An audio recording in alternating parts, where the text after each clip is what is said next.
Baik, kita mula insya-Allah. Bismillahirrahmanirrahim. Assalamualaikum warahmatullahi wabarakatuh. Alhamdulillahirabbil alamin. Wassalatu wassalamu ala nabiyyina Muhammadin wa ala alihi wa ashabihi ajma'in. Wa ba'd. Tuan-tuan, puan-puan, muslimin, muslimat yang dirahmati Allah Subhanahu wa taala, pertama dan selama-lamanya segala pujian dan pujaan kita pada Allah Subhanahu wa taala yang sekali lagi mengizinkan kita membuka ruang dan peluang kepada kita untuk kita bertemu sekali lagi pada sesi perkongsian mingguan kita pada petang Jumaat ini. Lalu insya-Allah kita mengambil peluang daripada apa yang Allah Subhanahu wa taala berikan kepada kita untuk kita bersama-sama merebut kebaikan agar perbuatan kita, amalan kita pada petang ini Allah Subhanahu wa taala letakkan ia di dalam mizan hasanah kita, di dalam timbangan kebaikan kita di akhirat kelak insya-Allah. Okey, lalu insya-Allah kita akan meneruskan bacaan kita. Pada sesi yang lepas kita berhenti pada ayat ke-51 dan ayat 52. Di mana di dalam ayat ayat ini Allah Subhanahu wa taala menyebutkan alam tara ilal ladzina utu nasiban minal kitab. Allah Ta'ala menceritakan tentang orang-orang yang yang telah diberi nasiban. Okay. Kenapa Allah Subhanahu Wa Ta'ala sebut nasibah? Kenapa Allah Ta'ala tak sebut utul kitab? Okay. Kerana Alkitab ini ada manusia ni, dia dapat ilmu dan ilmu ini ada maratib dia, ada tingkatan-tingkatan dia. Ada orang dapat ilmu 10%. Okay. Ada orang dapat ilmu 20%. Ada orang dapat ilmu 30% dan begitulah seterusnya. Tapi tak ada lah orang dapat ilmu 100%. Sebab ilmu 100% ni adalah milik Allah Subhanahu wa taala. Okey, kerana itu Allah Subhanahu wa taala menyebutkan nasibah. Okey, nasibah.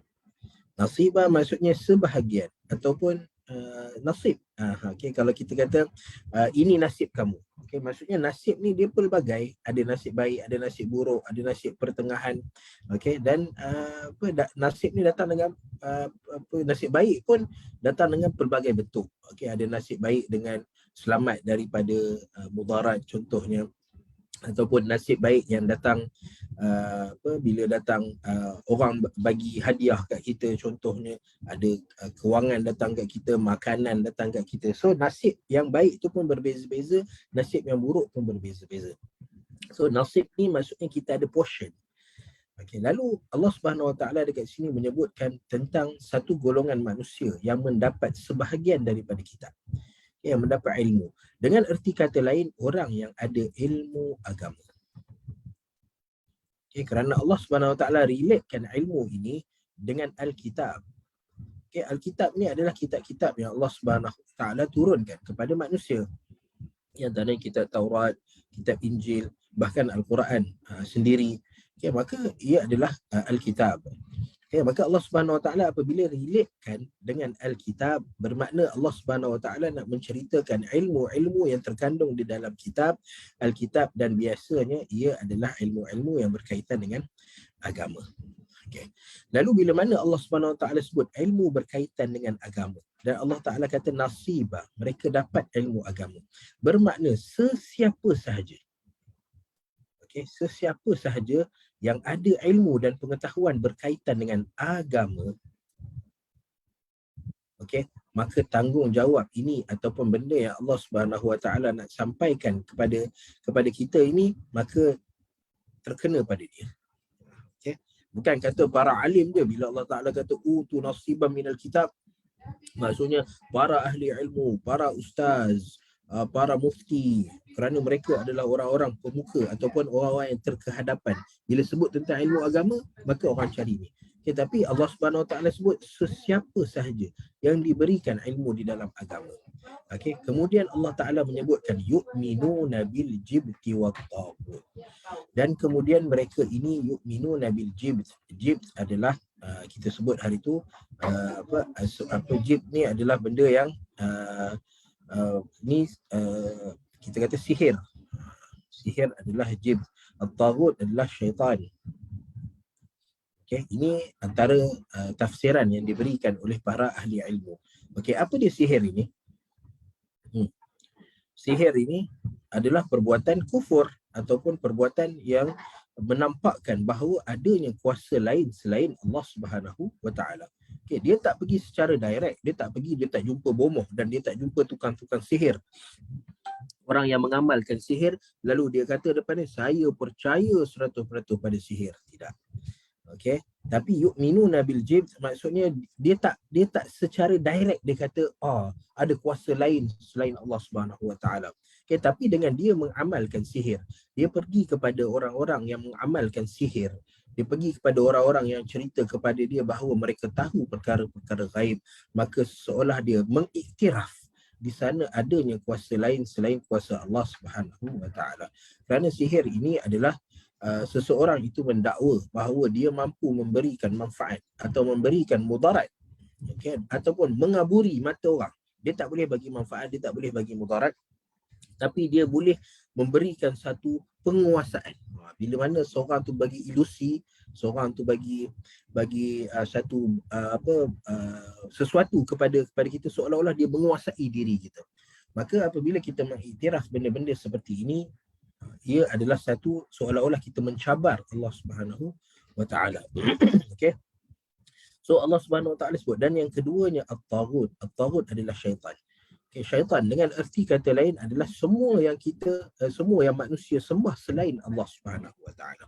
Okey, yang ni perbuatan, sihir adalah perbuatan, amalan, syaitan adalah objeknya. Okey, objeknya. So Allah Subhanahu Wa Taala menceritakan ada sebahagian orang yang ada ilmu agama tetapi dia masih pergi beriman, dia masih percaya kepada adanya kuasa lain, adanya Tuhan lain selain Allah Subhanahu Wa Taala. Okey, so Allah Subhanahu Wa Taala kesan daripada perbuatan mereka ini apa dia? Ayat 52. Ulaikal ladzina la'anahumullah. Mereka adalah orang-orang yang Allah Subhanahu Wa Taala melaknat mereka. Okay, so laknat ni adalah perkara yang besar. Laknat ni dia bukan benda-benda yang kita kata mungkin sebab kita ni dah terbiasa. Bila kita ada masalah dengan orang, kita bergaduh dengan orang, kita ada pertikaian dengan orang, kita kata kau ni laknat kau. Bahkan saya pernah cerita sebelum ni tentang perkataan mal'un. Mala'un. Kita panggil mala'un pada orang. Sedangkan mala'un ni daripada perkataan mal'un. Mal'un golongan yang dilaknat. Okay, mungkin kerana kita biasa sangat guna perkataan laknat. So kita tak dapat rasa betapa besar dan dahsyatnya benda yang dinamakan laknat.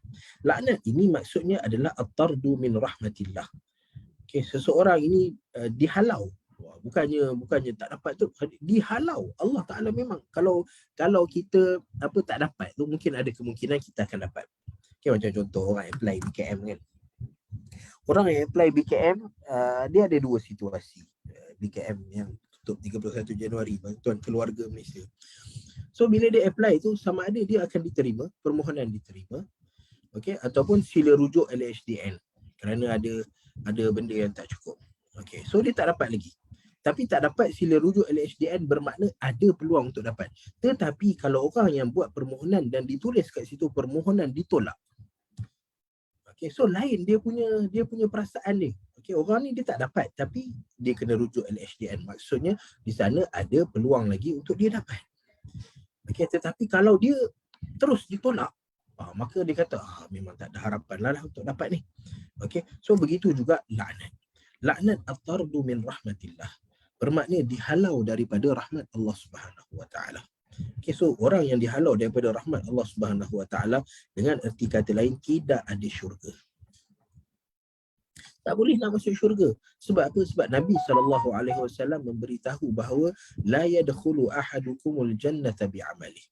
Tidak ada seseorang pun yang akan masuk syurga dengan amalan dia. Banyak mana amalan dia pun itu bukan sebab untuk dia masuk. Dia adalah sebab, tapi itu bukan punca utama untuk dia masuk syurga Allah Subhanahu Wa Taala. Tetapi apa punca utama, sebab utama yang memasukkan dia dalam rahmat Allah Ta'ala?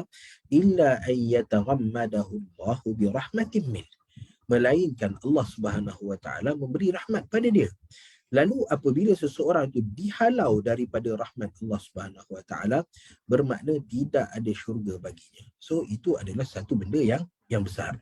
Okay. Lalu orang yang ada pengetahuan tentang agama, dia tidak boleh memberi alasan bahawa ini ustaz-ustaz punya kerja ni, ini mufti-mufti punya kerja. Tak.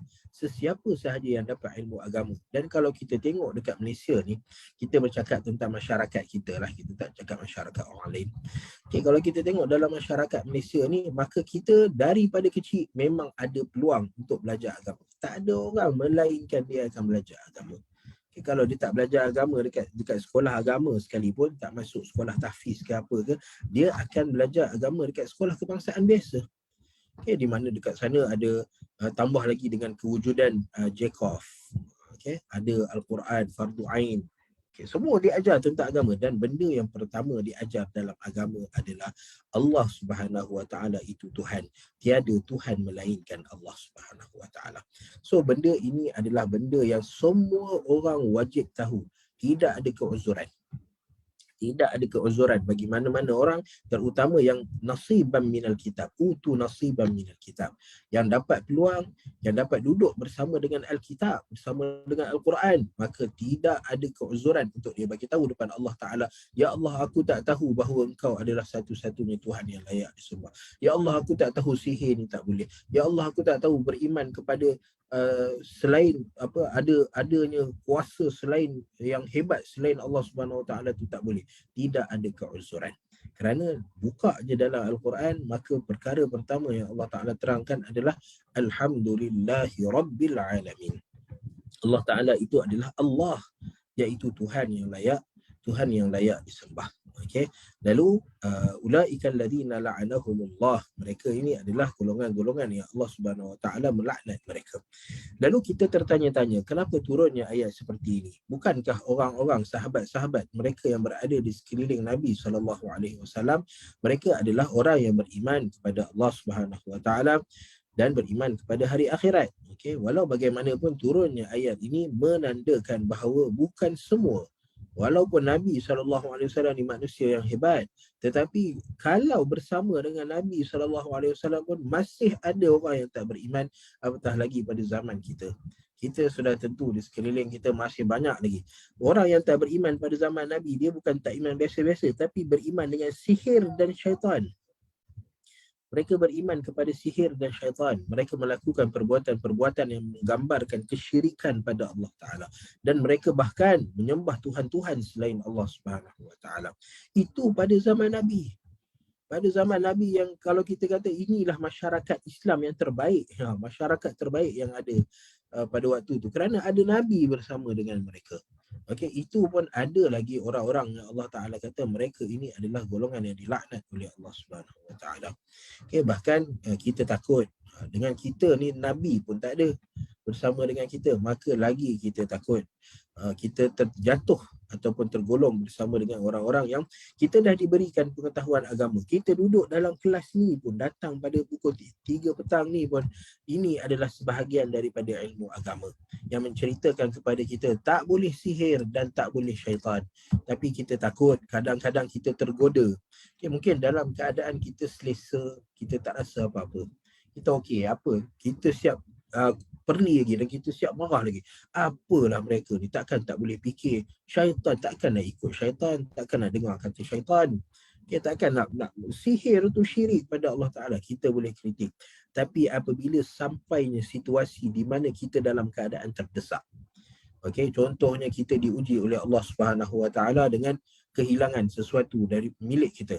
Kereta kita hilang ataupun wal'iyazubillah kita tak minta, tapi kita nak menggambarkan bahawa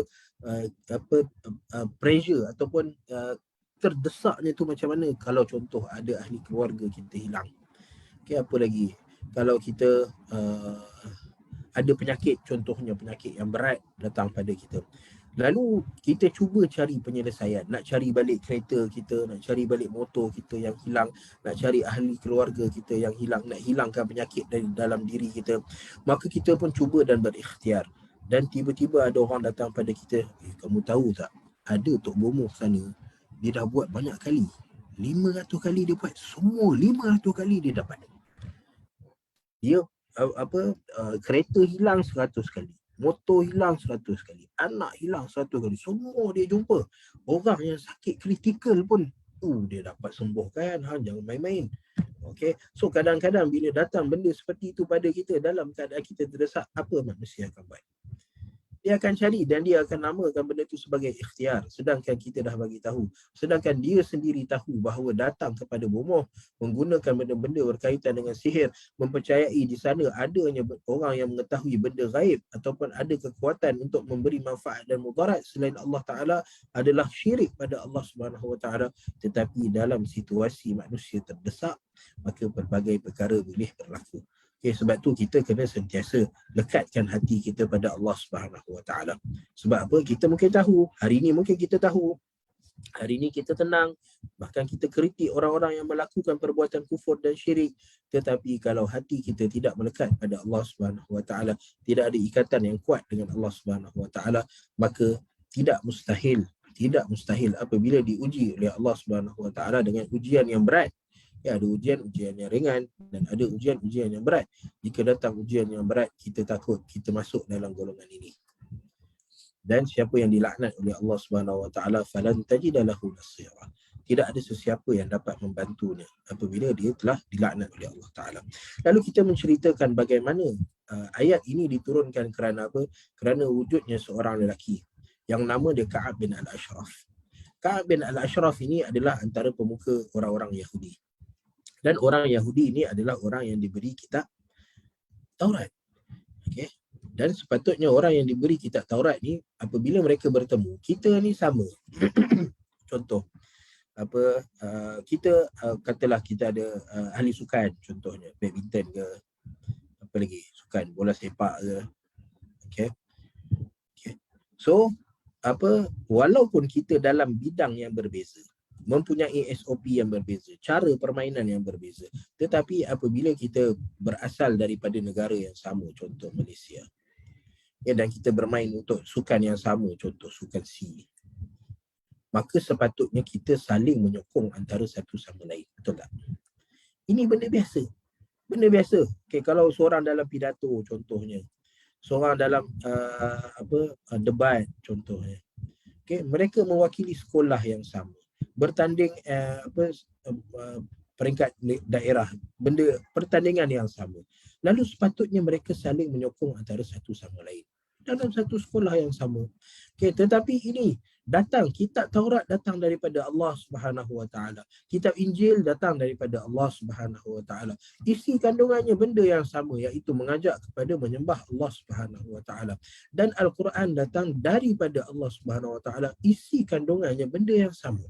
Sepatutnya mereka saling bantu-membantu, tolong-menolong antara satu sama lain.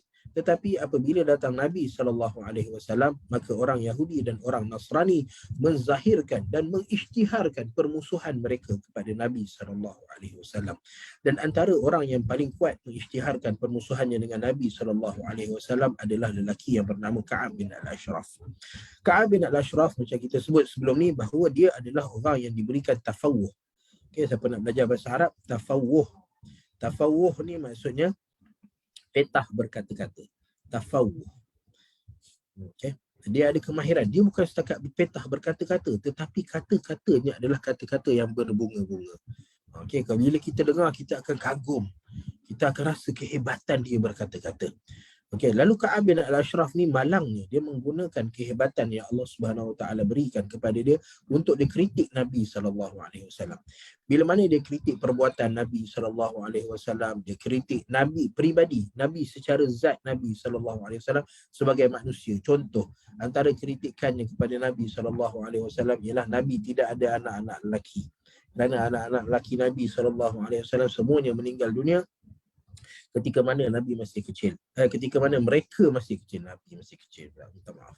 Okay, ketika mana mereka masih kecil, maka mereka dah meninggal dunia. Lalu Ka'ab bin Ashraf kritik Nabi SAW. Dan Nabi SAW tak pernah balas.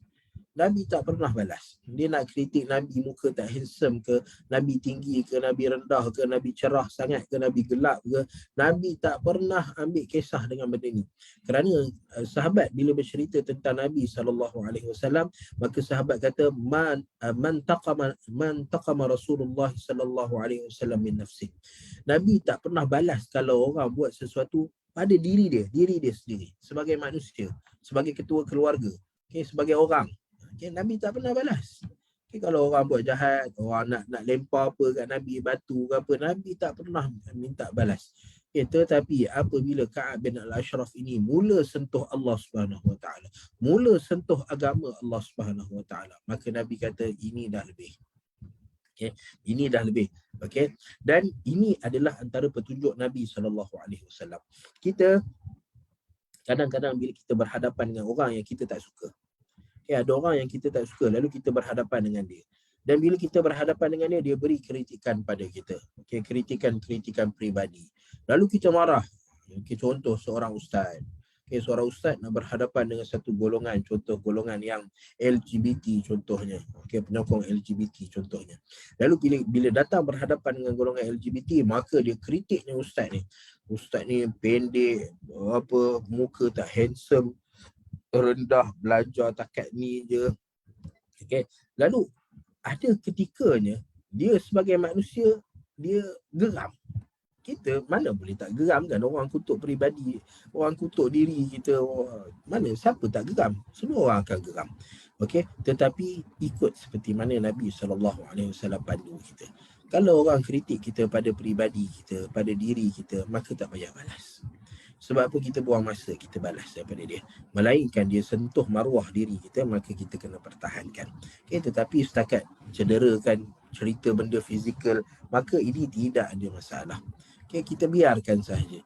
Tetapi apabila dia mula sentuh benda-benda berkaitan apa yang kita bawa, sentuh tentang agama Allah Ta'ala, sentuh tentang Al-Quran, sentuh tentang Nabi SAW, maka kita perlu menjadi orang yang pertama sekali mempertahankan mereka. Okay, maka Ka'ab bin Al-Ashraf apabila dia mula kritik agama Allah SWT, mula kritik Nabi sebagai Rasul, mula mengkritik agama itu sendiri, maka Nabi SAW kata, man li Ka'ab bin Al-Ashraf, siapa dia nak stopkan Ka'ab bin Al-Ashraf, siapa dia yang nak ajar sikit Ka'ab bin Al-Ashraf ni, kata Nabi SAW. Lalu ada dua orang sahabat yang mana salah satunya adalah sepupu kepada Ka'ab bin Al-Ashraf, maka mereka kata, wahai Rasulullah, consider it done, kami buat wahai Rasulullah. Okay, lalu mereka berjaya memenggal kepala Ka'ab bin Al-Ashraf. Okay, bawa dan kematian Ka'ab bin Al-Ashraf adalah satu kejutan kepada orang-orang Yahudi. Kerana orang-orang Yahudi sebelum ni mereka ingat Nabi SAW ni kerana peribadi Nabi, nabi-nabi mereka, nabi-nabi Bani Israel ni, peribadi mereka adalah dakwah, mengajak dan jarang membalas. Sebab tu antara perbuatan Bani Israel yang paling jahat, orang-orang Yahudi paling jahat adalah mereka adalah qatalatul anbiya. Mereka adalah pembunuh-pembunuh kepada para nabi. Ada nabi yang tak nak, fariqan taqtulun. Okay, ada kumpulan-kumpulan yang mereka bunuh. Okay, yang mereka bunuh dari kalangan para nabi dan para ahli ilmu, para ulama yang didatangkan kepada mereka. Lalu apabila Ka'ab bin Al-Ashraf ini dipenggal kepalanya, maka orang mula stop ataupun berkurangan daripada kritik agama Allah Subhanahu Wa Taala dengan perkataan-perkataan mereka. Okey, lalu ayat ini, ayat 51 dan 52 ini diturunkan kepada lelaki ini, Ka'ab bin Al-Ashraf. Okey, kerana Ka'ab bin Al-Ashraf pada suatu ketika datang ke Makkah Al-Mukarramah. Lalu dia kutuk Nabi SAW. Okey, dia kutuk agama Allah Subhanahu Wa Taala. Maka bahkan dia kata orang-orang yang menyembah berhala ini lebih baik daripada Nabi SAW yang mengajak kepada menyembah Allah Subhanahu Wa Taala. Maka Allah Subhanahu Wa Taala kata orang-orang seperti ini yang dah tahu bahawa tidak ada Tuhan melainkan Allah Subhanahu Wa Taala, tapi dia melakukan sesuatu hanya kerana kebencian dia pada Nabi SAW, dia pergi kepada orang kafir yang menyembah berhala, lalu dia kata pada orang kafir ni, Muhammad, kamu lebih baik daripada Muhammad. Dia kata kamu ni orang penyembah berhala lebih baik daripada Muhammad. Dan sebab tu kita sebut, okay, benda yang sama berlaku pada kita. Jangan cakap tak berlaku. Berapa ramai daripada orang Islam bila dia tengok orang-orang kafir, dia tengok orang yang tak beriman pada Allah Subhanahu Wa Taala, lalu dia nampak kehebatan. Okay, katalah kita kata orang selalu bandingkan negara-negara Islam, okay, negara-negara Islam dengan negara-negara kafir. Okay, perbandingan, dan ini perbandingan yang jelas. Negara Islam dari segi kebersihan, ekonomi, pendidikan, Okey, kita buat perbandingan dengan negara kafir. Di mana negara kafir ni lebih bersih. Negara kafir ekonominya lebih hebat, tidak ada kurangnya benda-benda yang benda-benda rasuah, benda-benda yang membawa image yang buruk kepada negara. Dari segi pendidikan pun kadang kita tengok negara kafir ni lebih terkehadapan dari aspek pendidikan. Bahkan sampai kita pun sehingga ke hari ini rujukan kita dalam bab-bab ini, bab kebersihan, bab ekonomi, bab kebajikan, bab pendidikan, semua adalah negara-negara kafir.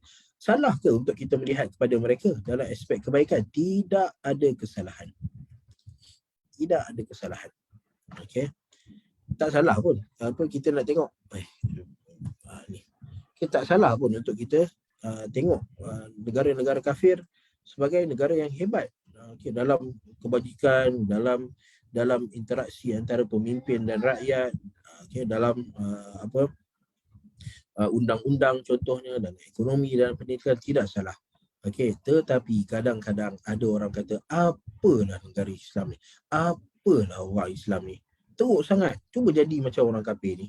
Dia punya pengiktirafan kepada orang-orang kafir ni, mungkin pengiktirafan ni pada asal adalah pada aspek keduniaan, dan itu tidak salah. Tapi lama kelamaan dia akan bergerak pergi kepada aspek agama. Perayaan-perayaan, kata tengok perayaan orang kafir ni nampak lagi kemas. Daripada agama Kristian ni lagi senang daripada agama Islam. Banyak sangat larangan dalam Islam. Dalam Kristian senang je. Buat dosa, buat apa semua. Kalau nak buang dosa tu, pergi je confess dekat dalam confession box tu, maka bayar sikit duit, maka dapatlah lepas daripada dosa-dosa. So lama kelamaan kekaguman tu dia akan pergi kepada bidang agama.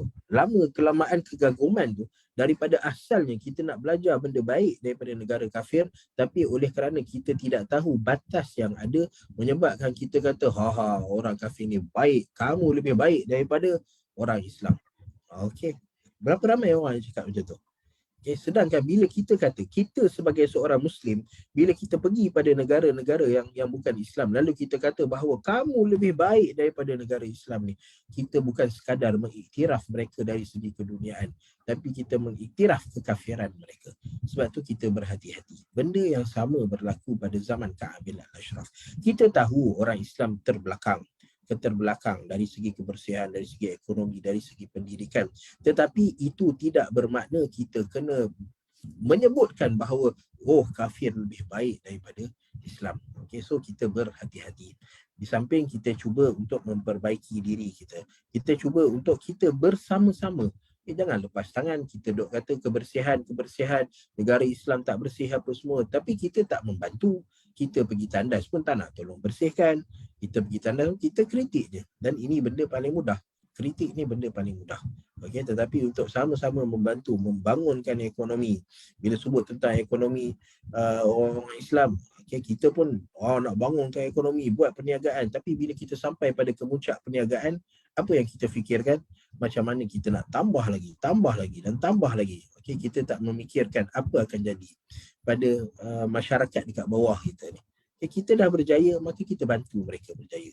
Ni kita dah berjaya, nak bantu mereka berjaya, charge sampai 10,000. Nak bantu berjaya. So, pandai-pandai lah. Kita kadang ada orang yang Allah Subhanahu Wa Taala bagi kelebihan pada dia, maka gunakanlah kelebihan tu. Kadang ada orang yang boleh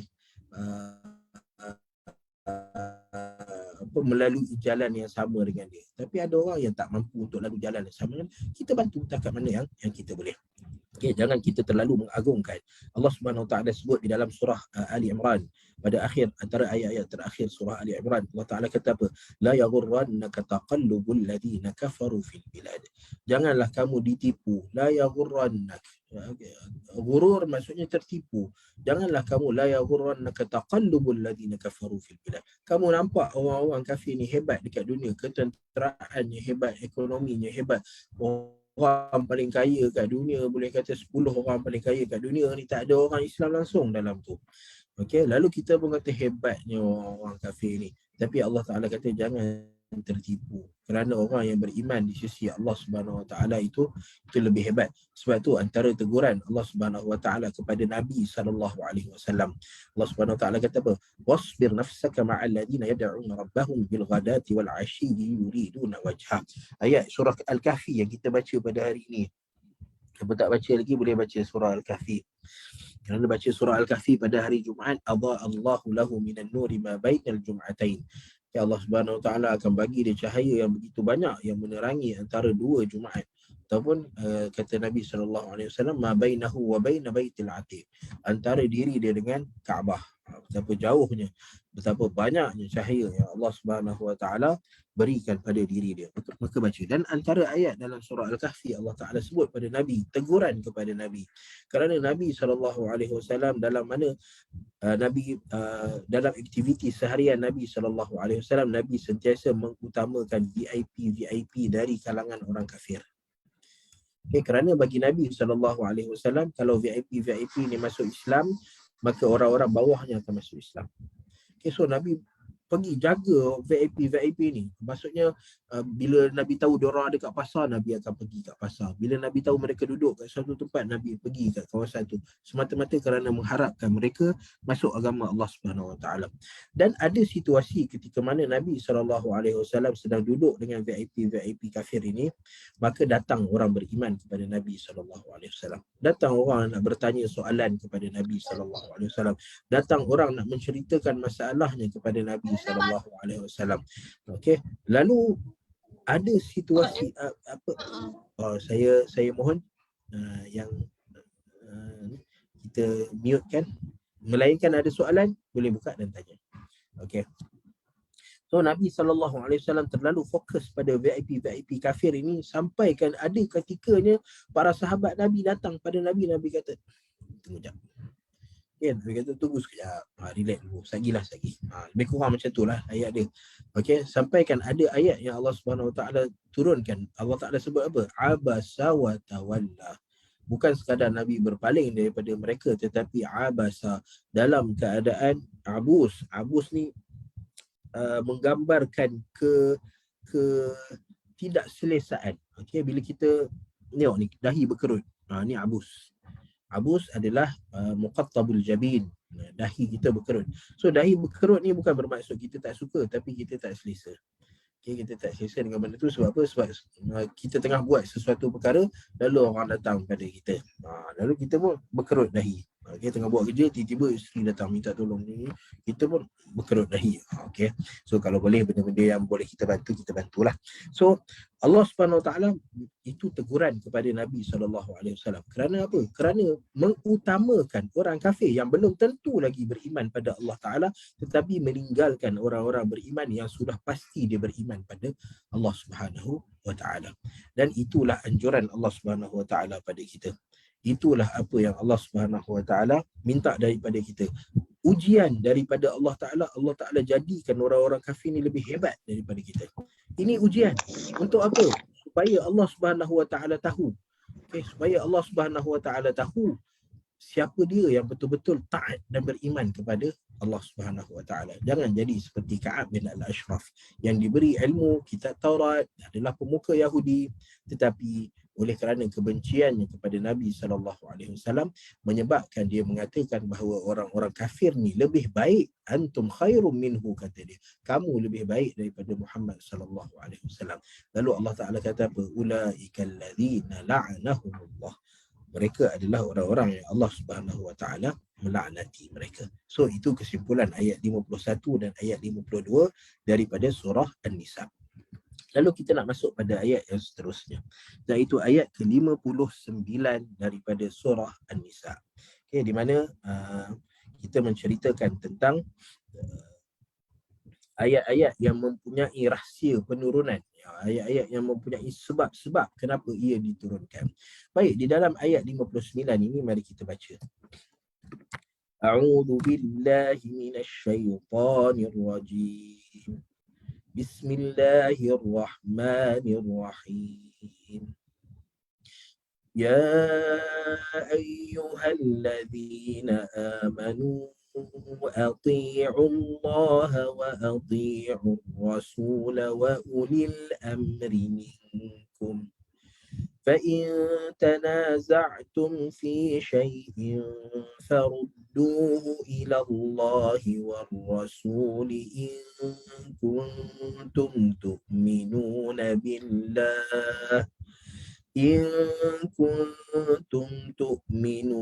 بالله واليوم الآخر ذلك خير وأحسن تأويلا.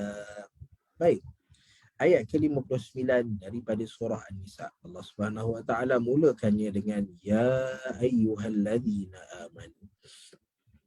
Wahai orang-orang yang beriman. Maka kita panggil khitab ini, jangan lupa nama khitab ni khitab tashrif.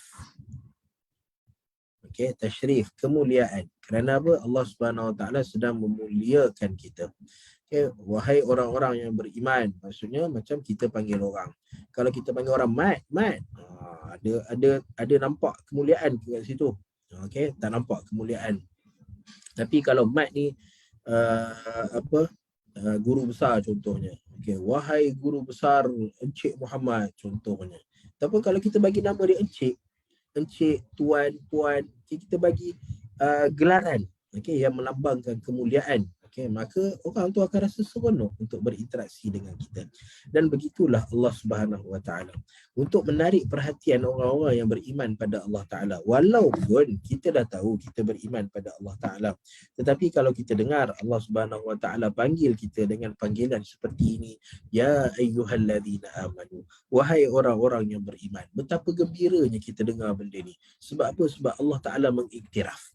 Okay, dari sisi yang lain pula adalah orang-orang yang akan menyahut panggilan ini hanyalah orang beriman. Okey, orang yang tak sahut apa benda Allah Taala nak sampaikan selepas ni. Yang menyahut panggilan Allah Subhanahu wa taala ini adalah orang yang beriman. Okey, dengan erti kata lain adalah benda apa yang Allah Taala nak ceritakan daripada sini sampai sini, okey, ataupun sampai ke sini. Okay. Maka ini adalah tanda keimanan kita pada Allah Ta'ala. Yang ada benda ni, maka dia beriman pada Allah Subhanahu Wa Ta'ala. Tapi yang tak ada benda ni, maka kita risau bahawa keimanan dia adalah keimanan yang tidak sempurna. Dan keimanan yang tidak sempurna ini pada bila-bila masa sahaja ia boleh diganggu dan digoyahkan oleh cabaran-cabaran dan dugaan di sekeliling kita, terutama syaitan. Ya, lalu Allah Subhanahu wa taala panggil kita ya ayyuhallazina amanu, dan siapa yang menyahutnya maka mereka adalah orang yang beriman. Maka kata Allah Taala, atii'ullah, taatlah kamu kepada Allah Subhanahu wa taala, wa atii'ur rasul, dan taatlah kamu kepada ar-rasul, yakni Nabi Muhammad sallallahu alaihi wasallam. Ketaatan, apa maksud ketaatan? Taat ini maksudnya al-inqiyad. Al-inqiyad adalah ketaatan. Okey, tunduk dan patuh itu taat. Okey, kerana Allah Subhanahu wa taala sebut di dalam surah Al-Ahzab, "Wa ma kana lil mu'minin wala mu'minatin idza qadallahu wa rasuluhu amra an yakuna lahumul khiyaratu min amrihim." Allah Subhanahu wa taala kata bila mana Allah dah tetapkan satu ketetapan. Okey, Allah Taala dah tetapkan satu ketetapan. Okay, dan Nabi SAW dah tetapkan satu ketetapan, maka tidak wajar untuk cari option lain. Okay, jangan cari option lain. Okay, kalau kita belajar dalam muamalat, dalam akidah contohnya, okay, apa benda yang ada banyak option. Okay, nak makan makanan halal. Okay, Allah Subhanahu Wa Taala kata, okay, makanan yang kamu kena makan adalah makanan halal. Kita tidak boleh makan makanan haram. Ini ketetapan yang ditetapkan oleh Allah Subhanahu Wa Taala. Lalu kita pun cari option lain. Macam mana makanan haram ni untuk kita jadikan dia halal? Okey, contoh BABI. Okey, khinzir, daging dia tak boleh makan. Tapi kalau kita campur dengan ayam, okey, genetik ayam, okey, dicampur dengan genetik ayam dicampur dengan khinzir, maka bolehkah kita makan dia? Okay. Ataupun arak. Okay, asal arak tak boleh, tapi arak yang kita buat proses sampai dia suci, boleh tak kita minum dia? Okay, so kita cuba mencari option lain selain apa yang telah ditetapkan oleh Allah Subhanahu Wa Taala. Allah Subhanahu Wa Taala ajar kepada kita agar menutup aurat. Okay, memerintahkan kita agar menutup aurat, tapi kita pilih option lain, ada aurat kena tutup, ada aurat tak payah tutup. Dalam situasi macam ni kena tutup, dalam situasi macam ni tak payah tutup. Dalam solat boleh kita tutup sepenuhnya, tapi luar solat kita dengan selambanya mendedahkan aurat kita. Bagi saya sekejap ada oh.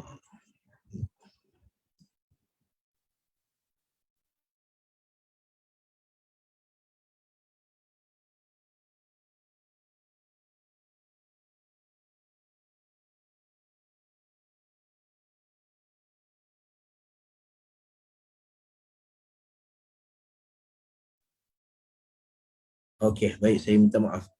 Okey, ati'ullah wa ati'ur rasul. Allah Subhanahu wa taala kata taatlah kamu kepada Allah Subhanahu wa taala dan taatlah kamu kepada ar-rasul. Ketaatan dekat sini adalah ketaatan yang tidak berbelah bagi. Okey, terutama benda-benda yang bila mana Allah Subhanahu wa taala suruh taat pada Allah taala dan taat kepada rasul, maka ketaatan dekat sini adalah ketaatan yang mutlak. Tapi kenapa Allah Ta'ala tak sebut ati'ullaha wa rasulah? Okay? Bukankah senang Allah Ta'ala kata ati'ullaha wa rasulahu wa ulil amri minkum? Sekali je lalu. Sebab benda yang sama, ketaatan. Allah Ta'ala nak daripada kita ketaatan. Tapi kenapa Allah Subhanahu Wa Ta'ala membahagikan? Okay, membahagikan kepada kita dua ketaatan. Okay, ketaatan kepada Allah Ta'ala dan kemudian ketaatan kepada Rasul. Okay, kerana apa? Kerana ketaatan kepada Allah Subhanahu Wa Ta'ala memang mutlak. Tak boleh ada ketaatan yang berbelah bagi. Nak taat separuh, tak nak taat separuh.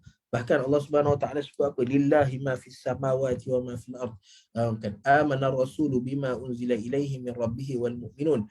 Kullun amana billahi wa malaikatihi wa kutubihi wa rusulih la nufarriqu baina ahadin min rusulih. Ataupun tidak ada kat sini, bukan kat sini ayat dia berkaitan dengan la nufarriqu baina ahadin. Maksudnya ada orang yang dia beriman dengan separuh daripada apa yang Allah Subhanahu Wa Taala berikan dan dia tidak beriman dengan separuh lagi. So tak boleh. Dengan Allah Subhanahu Wa Taala tak ada bahagian. Allah Ta'ala kata apa, itu yang kita kena buat. Itu ketaatan yang sepenuhnya. Dalam urusan agama, dalam urusan dunia, tak ada. Kita kena taat pada Allah Subhanahu Wa Ta'ala. Okay? Dalam setiap segala urusan kita. Okay? Macam contohlah. Contoh kita kata, macam tadi kisah menutup aurat. Okay? Menutup aurat adalah benda-benda yang, menutup aurat ni adalah benda-benda berkaitan dengan keduniaan. Benda-benda berkaitan dengan keduniaan. Contohnya bila kita nak main bola. Okay, main bola benda-benda dunia. Okay, tapi bila mana Allah Ta'ala kata main bola, jangan sampai dedah aurat. Kita tak boleh mendedahkan aurat, maka kita tidak boleh mendedahkan aurat. So ketaatan yang mutlak pada Allah Ta'ala. Okay, sampai kepada wa ati'ur rasul. Kenapa Allah Subhanahu Wa Ta'ala sebut di sana adanya ketaatan kepada Rasul pula? Okey, kerana ketaatan kepada Rasul sallallahu alaihi wasallam adalah pada perkara yang berkaitan dengan syariat. Okey, pada perkara yang berkaitan dengan syariat. Ya, ada pun pada perkara yang tidak berkaitan dengan syariat, maka Nabi sallallahu alaihi wasallam menyebutkan bahawa antum a'lamu bi umuri dunyakum. Perkara berkaitan dengan syariat ini adalah perkara yang biasanya berkaitan dengan agama. Okay, tetapi di sana ada satu lagi perkara yang ada dalam kehidupan harian manusia, iaitu perkara berkaitan dengan dunia. Contohnya Nabi SAW pernah sebut pada sekumpulan para sahabat yang buat talqih. Okay, dia talqih kurma, maksudnya dia buat pendebungaan, bukan pendebungaan. Apa dia? Kacuk. Susah perkataan. Kacuk, mengacuk kurma ni. Okey, macam kita ada pokok-pokok durian, kita kacuk asal durian kampung, campur dengan ni jadi musangking, campur ni dengan ni jadi ai, campur ni dengan ni jadi udang merah. So itu kacukan. Okey, kacukan ni menghasilkan baka yang lebih baik. Okey, bahkan kajian-kajian saintifik menunjukkan bahawa kalaulah kita ni kahwin campur India dengan China, orang yang ada baka Melayu kahwin dengan orang yang ada keturunan ada Cina, ada DNA India, ada DNA Arab, maka penghasilan dia, zuriat keturunan dia, dia bukanlah mutlak, tetapi bukanlah kita kata confirm jadi tak, tapi ada kemungkinan, dan kemungkinan itu lebih besar untuk menghasilkan baka yang lebih baik. zuriat yang lebih baik potensi dia, mungkin dari segi fizikalnya, dari segi kemampuan berfikirnya. Okay, so ada kelebihan-kelebihannya. Okay, so apabila berkaitan dengan dunia, maka Nabi pernah kata kepada para sahabat yang sedang mendebunga ataupun sedang kacuk kurma ni, maka Nabi kata, kenapa tak kamu kacukkan pokok ni dengan pokok tu? Nampak pokok kurma ni? Okey, kurma ni dengan kurma tu mungkin dapat hasil yang baik. Okey. Lalu sahabat pun buatlah. Nabi suruh.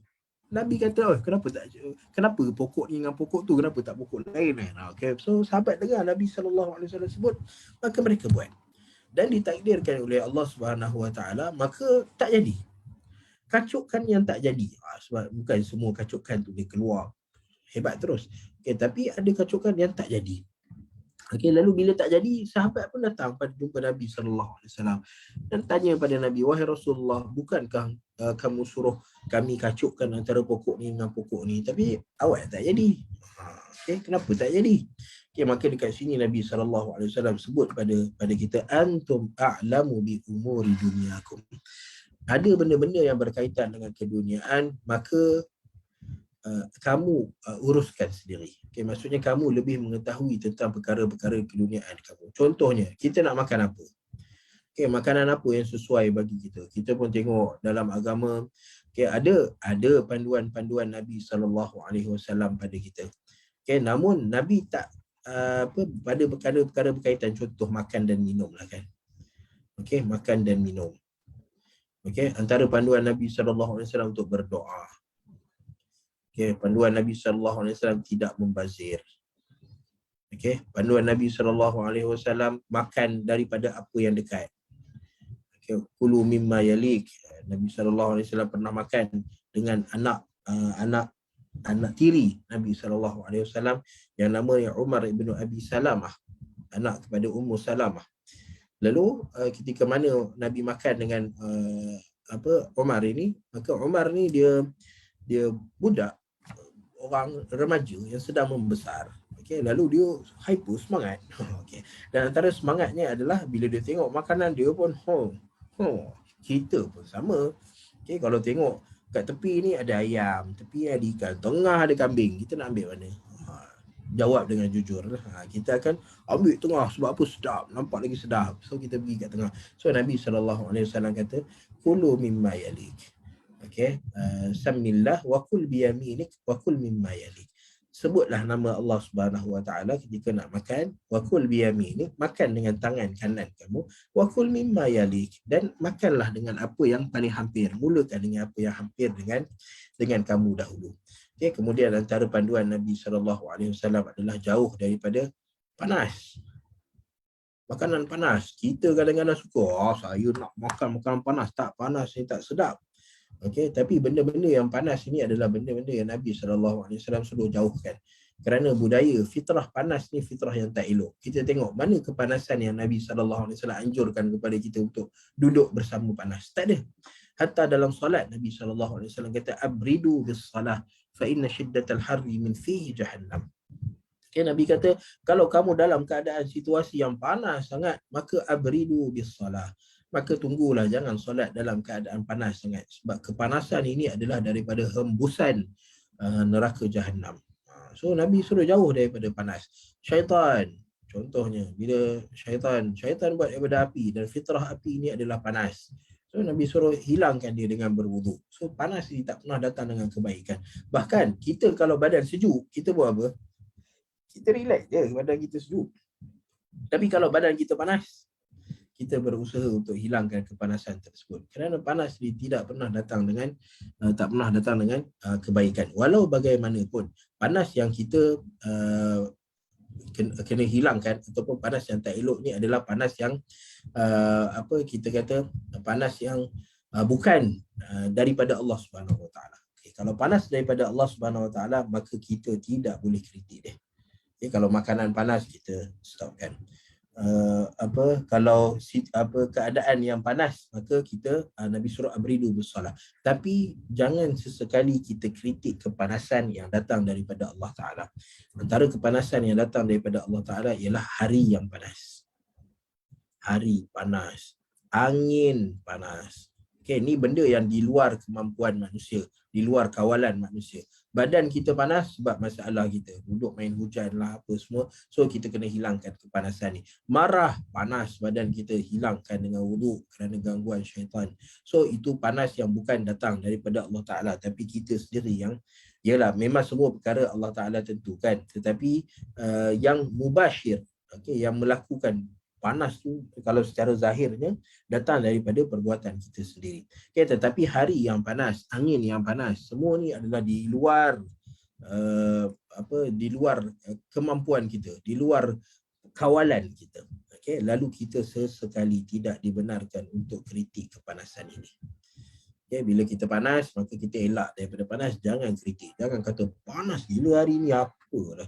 Angin panas betul lah, tak boleh sejuk.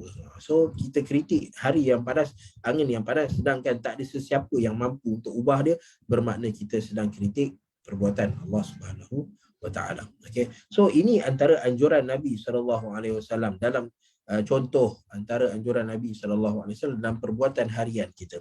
Tetapi Nabi tak pernah ajar pada kita apa yang kamu nak kena makan. Kamu nak kena minum apa? Minum air kosong je. Pagi minum air kosong, tak boleh minum air lain. Okay, malam nak tidur minum susu je. Jangan campur susu dengan ikan. Okay, jangan campur vitamin C dengan udang. Nabi tak pernah sebut benda tu. Sebab apa? Sebab manusia lebih mengetahui dia. Okay, manusia lebih tahu tentang perkara-perkara dunia. Kamu nak pakai pakaian yang macam mana, tebal ke nipis ke, okay, Nabi ajar pada kita jangan pakai ketat yang menampakkan aurat. Itu Nabi ajar pada kita. Jangan pakai pakaian yang terdedah yang menampakkan aurat. Itu Nabi ajar pada kita. Okay.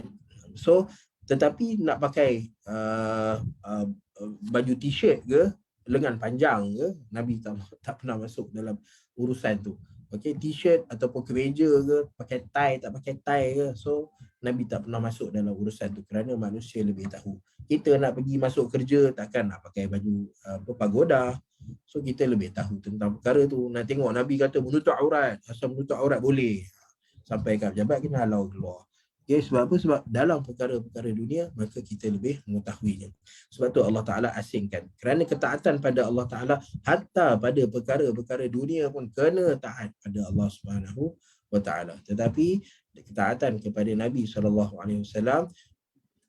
pada perkara-perkara yang berkaitan dengan syariat dan keagamaan. Sebab tu para sahabat apabila mereka keluar pergi berperang bersama dengan Nabi SAW dan Nabi dah tempatkan, okay, Nabi buat strategi. Para sahabat akan tanya, wahai Rasulullah, ini perintah daripada Allah Ta'ala ke ataupun ijtihad daripada kamu? Okay, Nabi SAW menyertai banyak peperangan. So Nabi ada pengalaman dalam peperangan. Walau bagaimanapun di sana ada sahabat-sahabat lain yang ada kemahiran dan kepakaran yang lebih hebat, profesor di dalam peperangan. Lalu mereka bertanya kepada Nabi SAW, wahai Rasulullah, ini wahyu daripada Allah Ta'ala ke ataupun perancangan, strategi kamu sendiri? So kalau Nabi SAW jawab ini strategi Nabi SAW sendiri, maka para sahabat ini mereka akan bagi cadangan. Wahai Rasulullah, kenapa kita tak duduk kat sini? Wahai Rasulullah, kenapa kita tak perang kat sini? Dalam peperangan Badar contohnya, Nabi SAW pilih satu kawasan, tapi para sahabat kata, wahai Rasulullah, kenapa kita tak duduk dekat punca air, sumber air? Okay, so mereka kata ini lebih baik sebab Badar ini adalah kawasan padang pasir. So nak dapat sumber air ni susah. So siapa yang duduk dekat kawasan sumber air, maka dia lebih selesa untuk berperang. Okay, macam tu juga di dalam peperangan Uhud. Ketika mana Nabi SAW nak berperang di luar kota, di dalam kota Madinah, nak mempertahankan bumi Madinah ni dekat sempadan Madinah. Tapi para sahabat, majoriti para sahabat kata, wahai Rasulullah, kita perang kat luar. Okay, maka keluarlah mereka ke Uhud. Okay, so Nabi SAW ada perkara-perkara yang berkaitan dengan keduniaan. Okay, maka Nabi SAW serahkan kepada orang yang lebih pakar. Okay, sebab tu kita jangan campur aduk. Okay, kita campurkan orang-orang yang hebat dalam urusan agama dengan orang-orang yang hebat dalam urusan dunia. Okay, dalam urusan agama memang kita jumpa ustaz-ustaz, tok-tok guru semua yang mungkin kita bersangka baik dengan dia, lalu kita kata doa-doa dia mustajab. Dia ni adalah orang yang baik, jarang buat dosa, jarang buat maksiat pada Allah Subhanahu Wa Taala. Okay, dan hebatnya dia dalam agama bukan bererti dia hebat dalam dunia. Jangan datang kat dia untuk ubat penyakit. Ustaz-ustaz ni bukan tugas dia untuk merawat penyakit orang. So untuk merawat penyakit ni kita ada doktor. kita ada doktor. So kalau kita pergi kepada orang-orang yang tak ada kepakaran, sebab tu tersebarnya benda-benda yang tak elok. Okey, awal-awal masa datang vaksin dulu, vaksin ni ada chip lah, vaksin ni ada apa lagi dimasukkan dalam vaksin ni. Okay. Tapi pergi sampai ke doktor tak ada masalah sebab ini adalah teknologi dan vaksin ni pun ada dua jenis. Satu pakai teknologi lama, satu pakai teknologi baru. Siapa nak teknologi baru, ambil teknologi baru. Nak pakai teknologi lama, ambil teknologi lama. Teknologi baru mRNA tu kan yang ada pada Pfizer dan AstraZeneca. Okay, so siapa nak pergi ambil teknologi baru. Yang nak pakai teknologi lama, Sinovac pakai teknologi lama.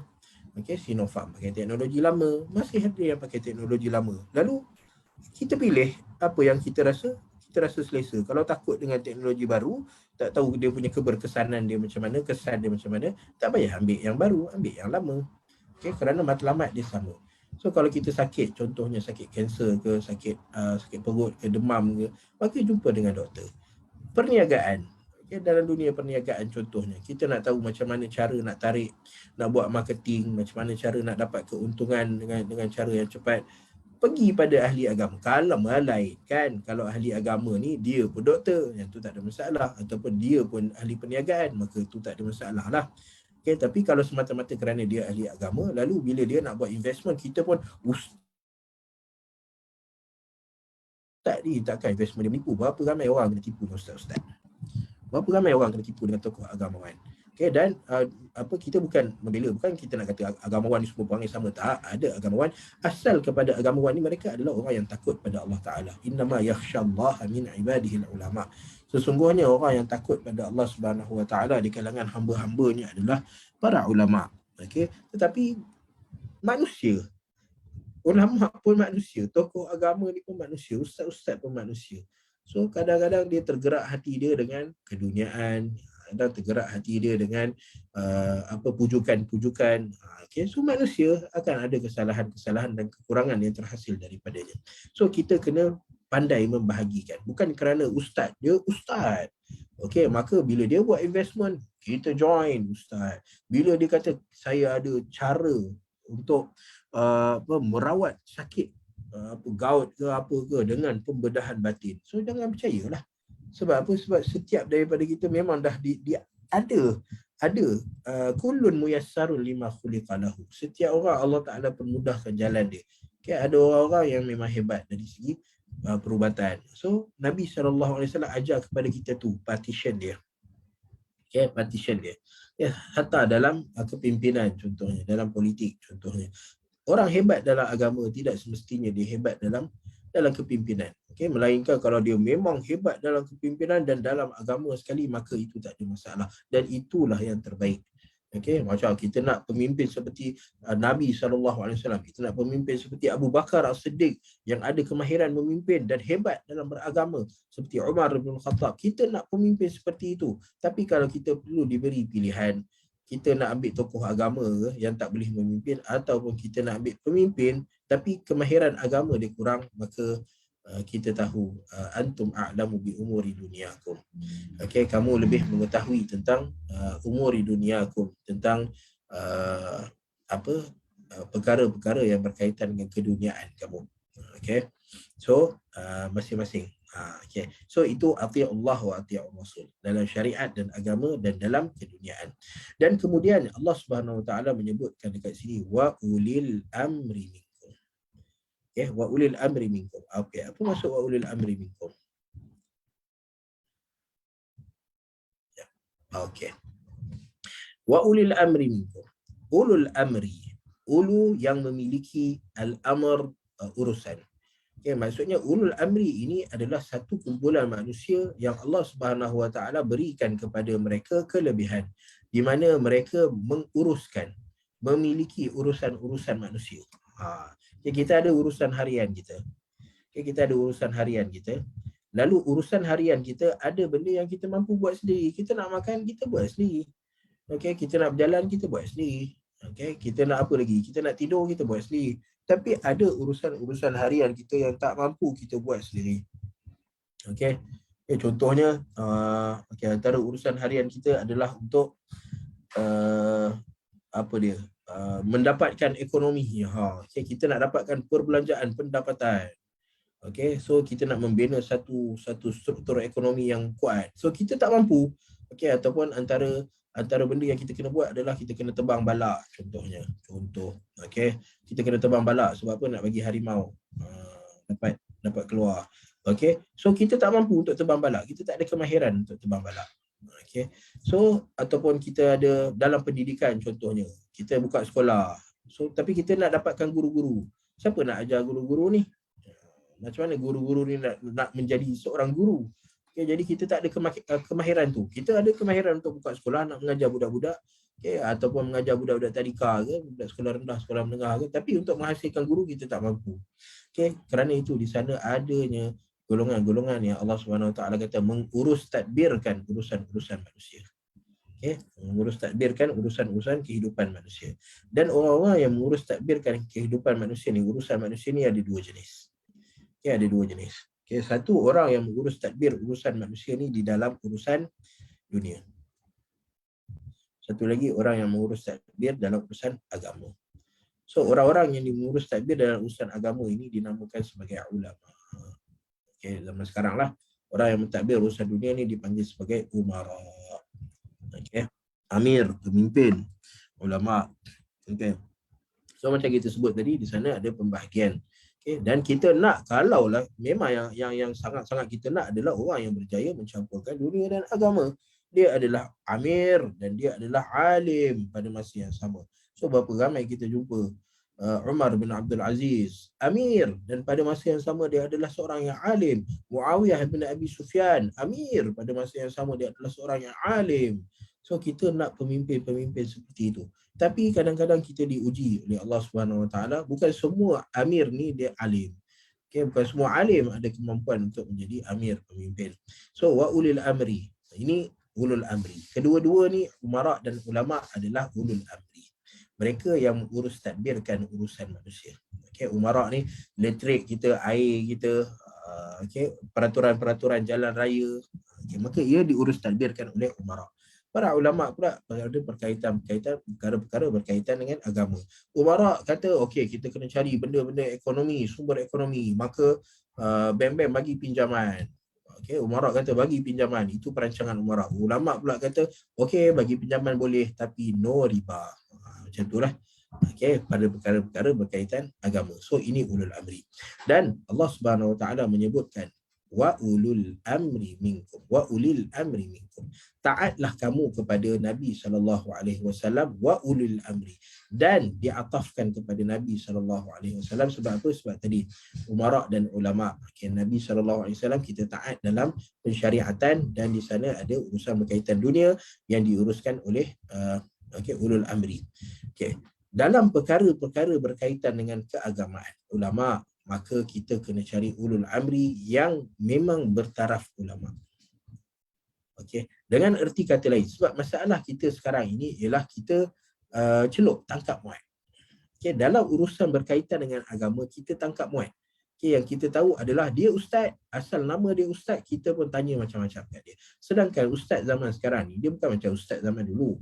Tok-tok guru zaman dulu mereka hebat dalam semua bidang agama. Semua bidang, dalam akidah, dalam fiqh, dalam sirah, dalam tasawuf dan tazkiyatun nafs. Mereka hebat dalam bidang-bidang ni. Semua bidang mereka hebat. Tapi sekarang ni kita ada pengkhususan. Pergi pada universiti, kita ada usuluddin. Okay, kita ada syariah. Kita ada dakwah. Okay, kita ada, setiap orang tu ada dia punya kepakaran dia. Okay, dia tak sama dah macam dulu. Okay, tahu tu kena tahu. Okay, kena ada basic. Okay, usuluddin, contoh Quran dan hadis. Okay, so ataupun akidah. Okay, contoh apa, orang yang belajar usuluddin dia kena tahu benda yang dipelajari oleh orang syariah, dia kena tahu macam mana apa benda yang dipelajari dalam dakwah, dia kena tahu. Setiap satu ni dia menyokong antara satu sama lain. Tetapi dia ada pengkhususan dia, kepakaran dia. Okey, orang yang kepakaran dalam Quran dan hadis kadang-kadang dia hebat dalam semua bidang, tapi kebiasaannya jarang dia hebat dalam syariah dan dakwah. Okay.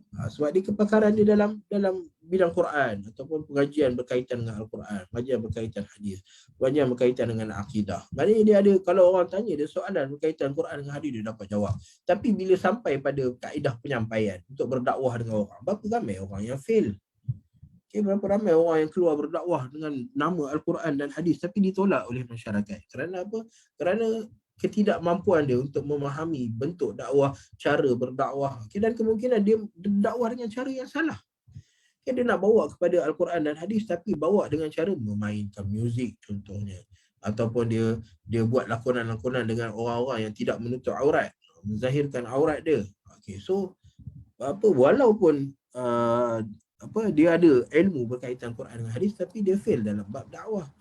Okay, bila orang tanya dia tentang hukum hakam contohnya, orang belajar Quran dengan hadis, okay, lalu orang tanya pada dia apa hukum solat berjarak contohnya, okay, ataupun soalan yang orang biasa tanya sekarang ni, okay, boleh tak saya tak pergi solat dekat masjid?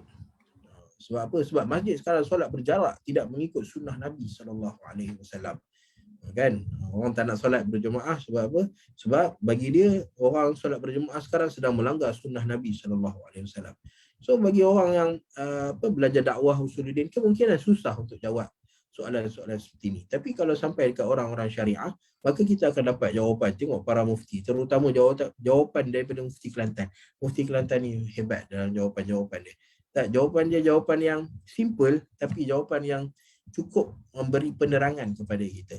Okay, macam contoh, okay, kenapa orang yang pergi solat berjemaah, okay, solat berjemaah ni, solat jemaah, para ulama berbeza pandangan kepada dua. Satu kata wajib, satu kata sunat. Okay, so perbezaan solat jemaah ni khilaf di kalangan ulama adalah antara wajib dan sunat.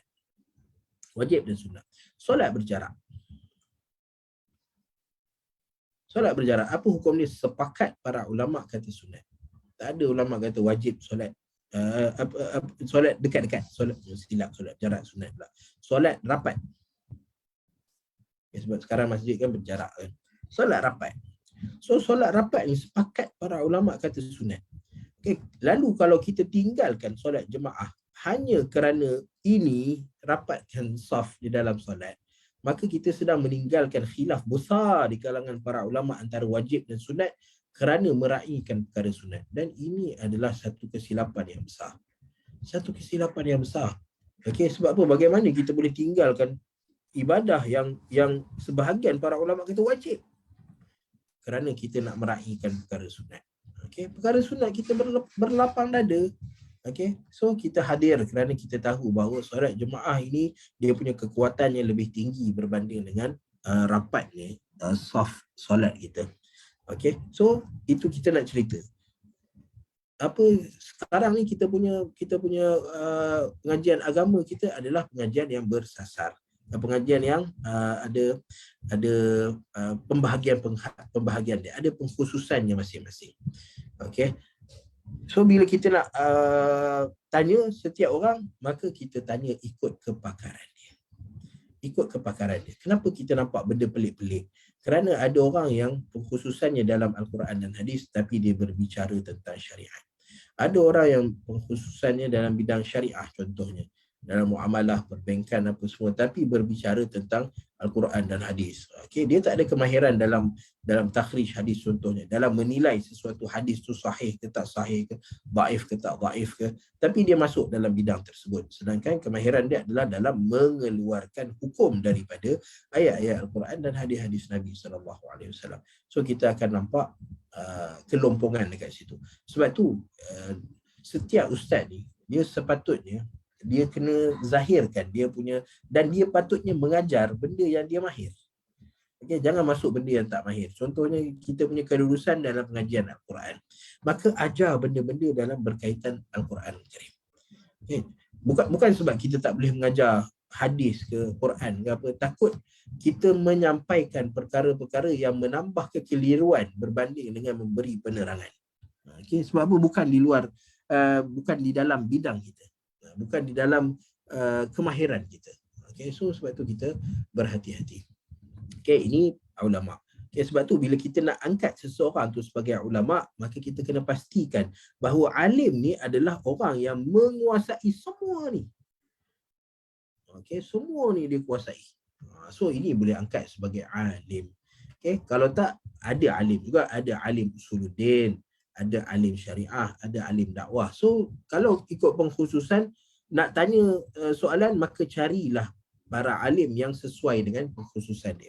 Okay, bahkan kita pun dekat universiti pun ada, okay, kalau sampai bidang ni, pergi tanya dengan doktor ni lah, sebab doktor ni kepakaran dia. Ni kepakaran dia. So sama. Hatta kalau dalam bidang perubatan kita boleh buat macam tu. Kita tak pergi, orang sakit jantung, dia tak pergi dekat klinik gigi ke, okay, klinik mata ke, dia tak pergi. Sebab apa dia tak pergi? Sebab dia tahu bahawa ini bukan kepakaran dia. Bukan kepakaran seorang doktor mata, kepakaran dia untuk tengok jantung. So kalau dalam kehidupan dunia, contoh chef masakan sekalipun, okay, kita tahu okay, orang ni walaupun dia buka kedai masakan yang bermacam-macam, ada western, ada apa semua, tapi kita tahu dia punya kemahiran dalam tom yam. Kita pergi kedai ni, kita minta tom yam. Kita tak pergi kedai ni, kita minta dia masak nasi Arab. Sebab kita tahu itu bukan kepakaran dia, walaupun dia tengok resepi, dia boleh masak. Okay, so kita tahu pembahagian dia. Tapi kenapa sampai dalam bidang agama kita dam semua? Okay, ustaz dia, asal nama ustaz semua soalan kita bagi pada dia. Okay, sebab dan sayangnya dan malangnya ada sebahagian daripada ahli ilmu ni juga, bila dia dapat soalan-soalan ni, dia pun dah nama saya ustaz, saya kena jawab semua. Tak boleh jawab semua, malu dah jadi ustaz. So kita kena tahu ada time dia kita kena sebut wallahu a'lam.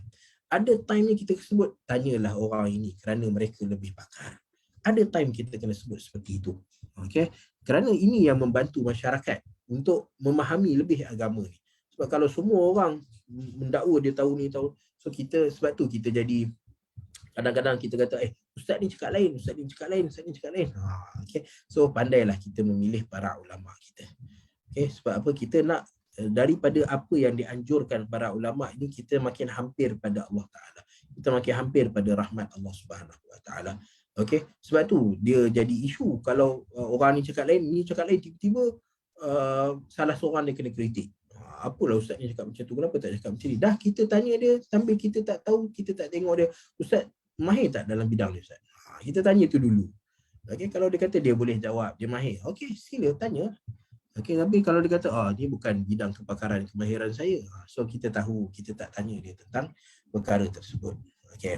Sama macam kes bila orang kena rasuk jin, katalah kena histeria contohnya, kita pun panggil ustaz-ustaz. Ada ustaz yang kita kata apa ni ustaz tak dapat buat pun, itu bukan kepakaran dia. Dia buat macam mana pun dia susah untuk dapat selesaikan urusan. Sebab ruqyah syar'iyah ni bukan milik semua orang. Okay, bukan kepakaran semua orang. Okay, so nak ruqyah dengan ayat-ayat Al-Quran, dengan zikir-zikir, doa-doa Nabi SAW, ada orang yang pakar dalam bidang tu, maka carilah mereka. Okay, itu dalam bab ulama. Dalam bab umara, maka seperti mana kita kena pilih ulama, kita pun kena pilih umara. Okay, Allah Subhanahu Wa Taala sebut apa dia?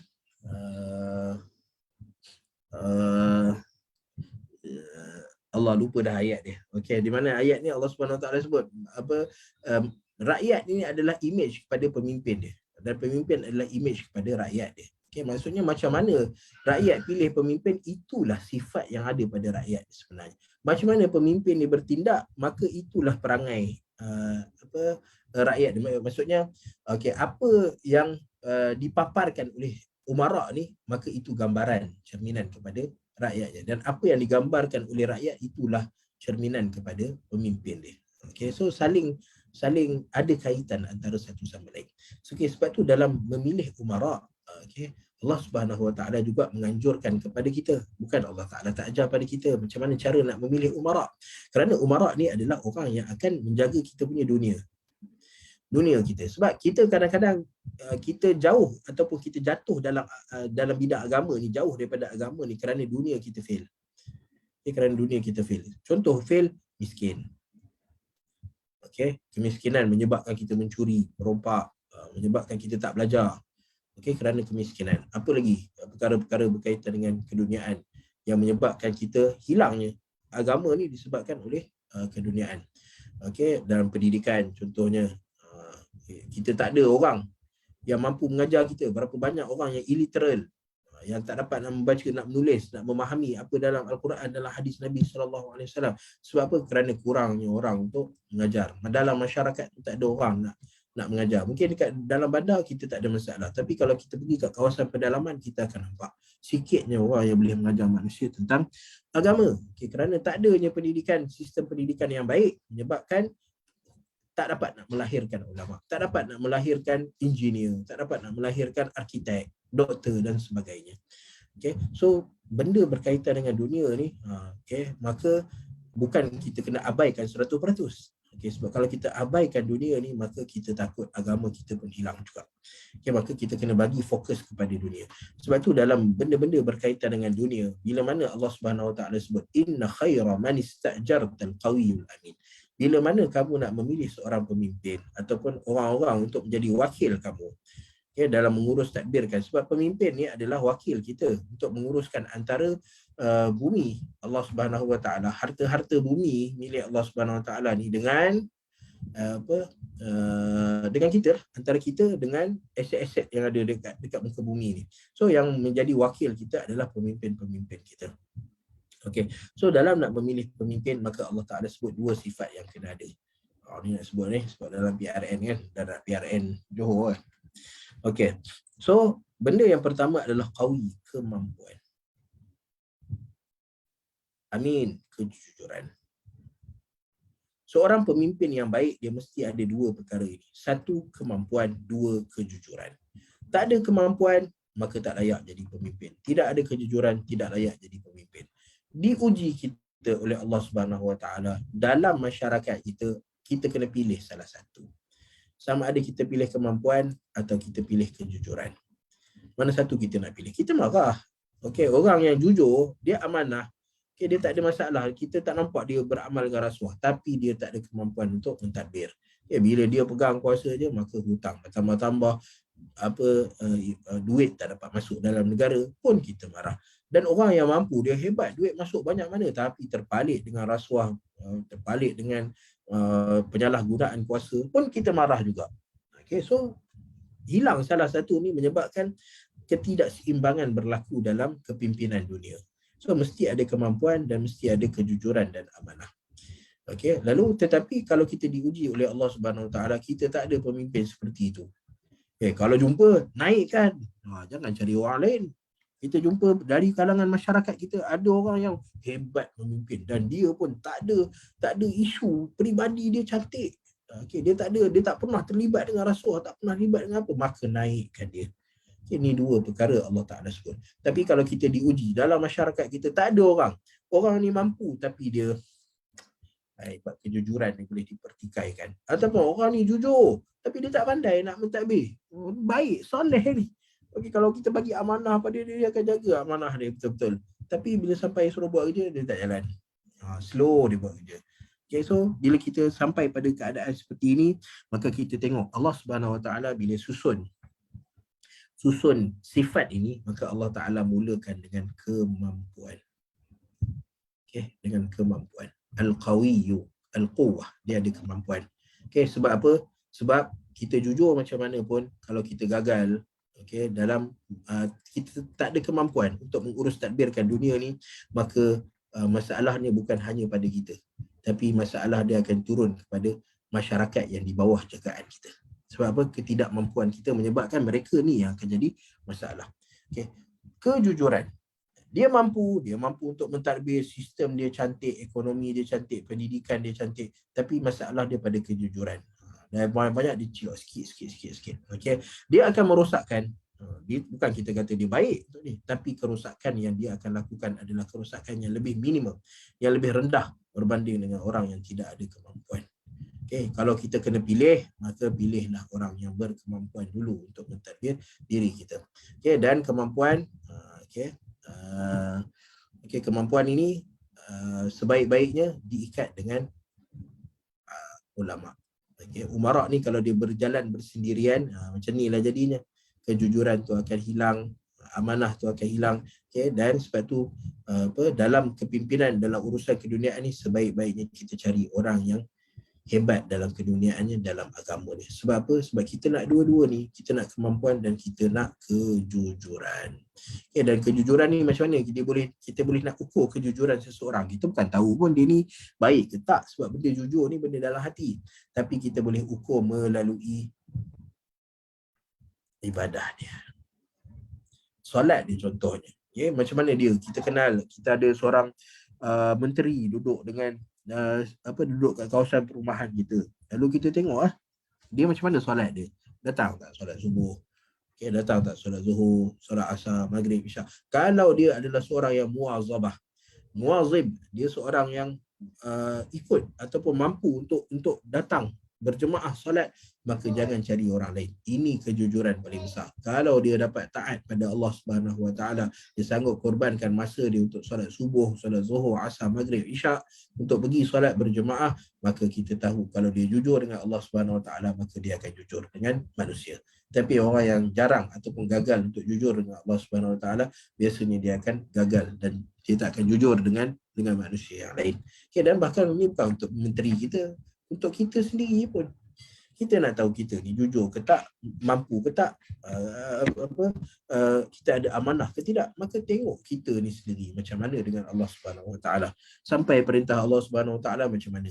Okay, solat, bila solat bersendirian macam mana, solat berjemaah macam mana, depan orang masya-Allah solat. Orang tengok kata khusyuknya, tapi solat sendiri masya-Allah macam ayam patut makanan. Okay, so itu bukan kejujuran. Okay, so kejujuran, kita nak tengok kita ni jujur atau tidak, maka bentangkan diri kita pada ibadah-ibadah yang Allah Subhanahu Wa Taala minta pada kita. Okay, zakat contohnya. Okay, kita tahu harta kita berlambat-lambat lebih. Okay, tapi ada orang bila keluarkan zakat, 2.5 je, 2.5, jangan lebih. Tak boleh lebih. Kira betul-betul. Jangan bagi ada ni. So kira betul-betul sebab punya tak nak bagi harta dia hilang. So macam mana orang macam ni kita nak sebut tentang kejujuran dan amanah. Okay, dia buat bukan kita kata dia tak buat, tapi berbanding dengan orang selagi mana ada harta kita boleh bagi, kita bagilah. Selagi mana ada benda yang kita boleh kongsikan, kita kongsilah. Dia orang nampak dia dengan ibadah kita pergi haji dengan umrah. Okay, ada orang yang memang pergi haji dan umrah, dia pergi betul-betul untuk bertaubat, untuk melaksanakan ibadah sepenuhnya pada Allah Subhanahu Wa Taala. Tapi ada orang yang pergi sebab dah umur 60 tahun dah tak dapat haji lagi. Nak dapat haji juga. Okay, title haji tu. Okay, ni kawan-kawan ajak, segan aku. Orang ni ajak tapi aku tak dapat pergi pula. So segan. So kejujuran kita. Okay, kat situ kita boleh nampak bagaimana kejujuran kita dalam perkara keduniaan. Okay, so ati'ullah wa ati'ur rasul wa ulil amri minkum.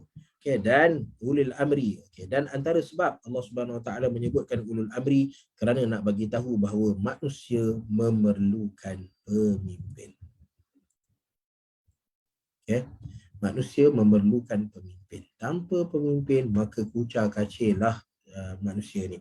Okay, sebab tu Umar bin Khattab radhiyallahu taala anhu menyebutkan la Islam illa bil jamaah. Tidak ada Islam melainkan dengan satu kumpulan masyarakat, dan tidak ada jamaah ini melainkan dengan imam, melainkan dengan pemimpin.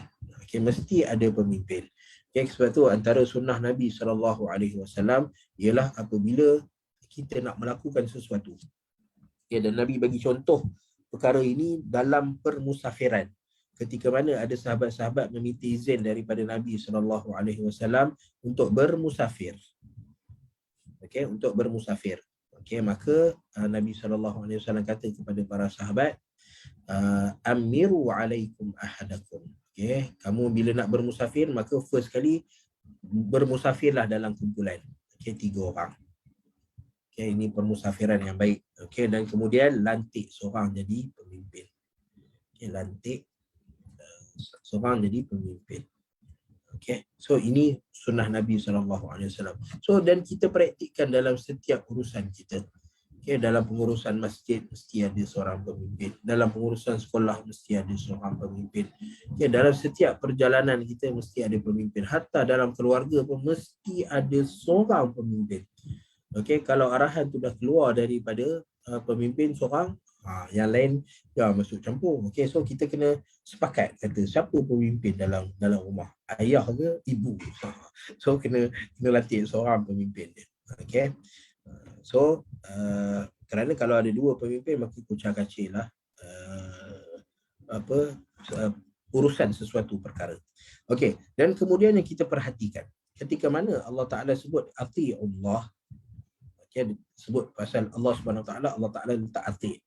Wa ati'ur rasul. Ketika sebut tentang ar-rasul, Allah Taala letak ati'ur rasul. Tetapi kenapa wa ulil amri dia tak ada wa ati'u ulil amri?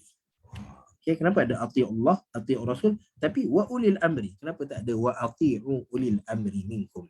Okay, kerana kalau tadi dengan Nabi SAW, maka di sana ada dibahagikan ati'ullah dengan ati'ur rasul, sebab dalam taat kepada rasul ni pada perkara-perkara berkaitan keduniaan, maka Nabi kata antum a'lamu bi umuri dunyakum. Adapun pada ulul amri, maka di sini adanya perkara yang tak ada ketika mana kita mentaati Allah Ta'ala dan Rasul. Sebab apa? Dalam mentaati Allah dan Rasul, semua benda yang datang daripada Allah dan Rasul adalah benda baik dan benar. Okey? Tetapi benda yang datang daripada ulul amri ni, daripada pemimpin kita, okey, so ada benda yang baik, ada benda yang tak baik. Okay? Ada arahan-arahan yang baik, ada arahan-arahan yang tak baik.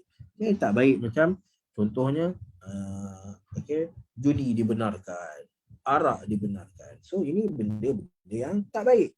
Contoh kita tak bawa contoh daripada mana-mana negara. Okay, so daripada ulil amri kerana mereka ni manusia. Adapun Allah Subhanahu Wa Taala maha sempurna sifatnya dan Nabi SAW adalah manusia yang dididik oleh Allah Subhanahu Wa Taala, maka mereka tidak menyampaikan melainkan perkara yang baik dan benar. Okey, tetapi pada ulil amri ada benda yang baik dan ada benda yang tak baik. Benda yang baik adalah benda-benda ketaatan dan benda-benda tak baik adalah dosa dan maksiat. Okay. Dosa dan maksiat. Okey. So apabila kita berhadapan dengan ulil amri, maka kita tengok perintah yang mereka sampaikan kepada kita. Okey, larangan yang mereka bagi kepada kita.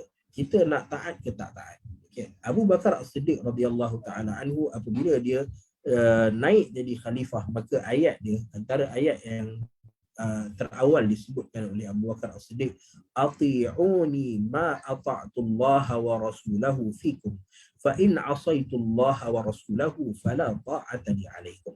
Maka kata Abu Bakar As-Siddiq, taatlah kamu kepada aku selagi mana aku taat kepada Allah Subhanahu Wa Taala dan Rasulnya. Tetapi apabila aku tidak taat kepada Allah Taala dan Rasulnya, fala ta'ata li alaikum, maka kamu tidak lagi wajib untuk mentaati aku, kata Abu Bakar As-Siddiq. Okey, dan bahkan Nabi SAW lebih awal lagi menggariskan bahawa la ta'ata li makhluqin fi ma'siyatil khaliq. Tidak ada ketaatan kepada mana-mana makhluk pada perkara-perkara yang berkaitan dengan kemaksiatan. Okey, sebab tu kita tengok. Okey, kita tengok arahan-arahan yang diberikan, larangan yang diberikan oleh ulul amri. Jika ia baik, maka kita taat. Jika ia tidak baik, maka ia adalah maksiat dan tidak diwajibkan kepada kita untuk taat. Okey, so itu ulul amri. Okay, dan Allah Subhanahu Wa Taala menyebutkan antara keimanan, kesempurnaan iman kita adalah apabila kita taat pada Allah, taat pada Rasul, taat pada ulul amri pada perkara-perkara yang ma'ruf, perkara-perkara yang baik. Okay, tapi kadang-kadang dia jadi masalah. Ada pemimpin-pemimpin yang kita tak suka dia. Okay, ada pemimpin kita tak suka. Okay, dan bahkan Nabi SAW pun dah cerita dah bahawa di sana pada akhir zaman ni ada manusia terhadap pemimpin dia ada beberapa jenis. Okay, satu, ada manusia yang tak suka pada pemimpin dia kerana dia tak suka. Kita yang tak suka pada pemimpin. Pemimpin ni tak ada masalah.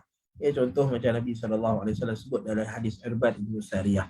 Maka Nabi SAW kata, usikum bitaqwallahi was-sam'i wat-ta'ah wa in ta'ammara alaikum 'abdun. Okay, Nabi suruh dengar dan taat walaupun yang memimpin kamu adalah hamba. So hamba ni, dia ada masalah ke hamba jadi pemimpin? Tak ada masalah.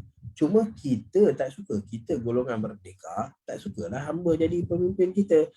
Kita tak sukalah orang yang yang kita tak suka, yang tak sekepala dengan kita, yang tak sekufu dengan kita, tak sama taraf dengan kita, dia naik jadi pemimpin kita. Kadang kita tak suka. So orang antara apa interaksi manusia dan pemimpin pada akhir zaman ni adalah orang tak suka pada pemimpin dia kerana pemimpin dia kerana dia sendiri tak suka. Okay? Dan kemudian ada orang yang tak suka pada pemimpin dia kerana ada benda-benda tak kena pada pemimpin dia. Okay, pemimpin dia ni ada benda yang tak taat pada Allah Subhanahu Wa Taala, terkenal sebagai orang yang mungkin kita tak menjaga solat ni contohnya, ataupun orang yang mengaku Muslim tetapi tutup masjid, okay, tutup sekolah-sekolah agama macam yang berlaku dekat negara Tan kan. Okay, so banyak negara Tan ni semua negara-negara Islam. Kyrgyzstan, Kazakhstan, semua negara-negara Islam. Tapi sekolah agama ditutup, tudung tak boleh pakai, jilbab tak boleh pakai kan, tudung tak boleh pakai, apa lagi? Masjid-masjid ditutup, tak boleh nak solat berjemaah, sekolah agama lagi dah ditutup. Okay, so ada kekurangan pada pemimpin dia. Okay, kekurangan pada pemimpin dia dari sudut agama. Okay, pemimpin dia banyak buat maksiat. Okay. So macam mana kita nak berinteraksi dengan pemimpin seperti ni? Yang pertama ni memang kita kena baikilah hati kita. Sebab tak ada masalah pun kat pemimpin jadi hamba apa semua. Kalau kita yang tak suka, kita kena perbaiki diri kita. Kalau pemimpin tu ada masalah, kita nak kena taat ke tak taat? Okay. Dia mengaku dia beriman pada Allah Subhanahu Wa Taala, tapi kita nampak kehidupan dia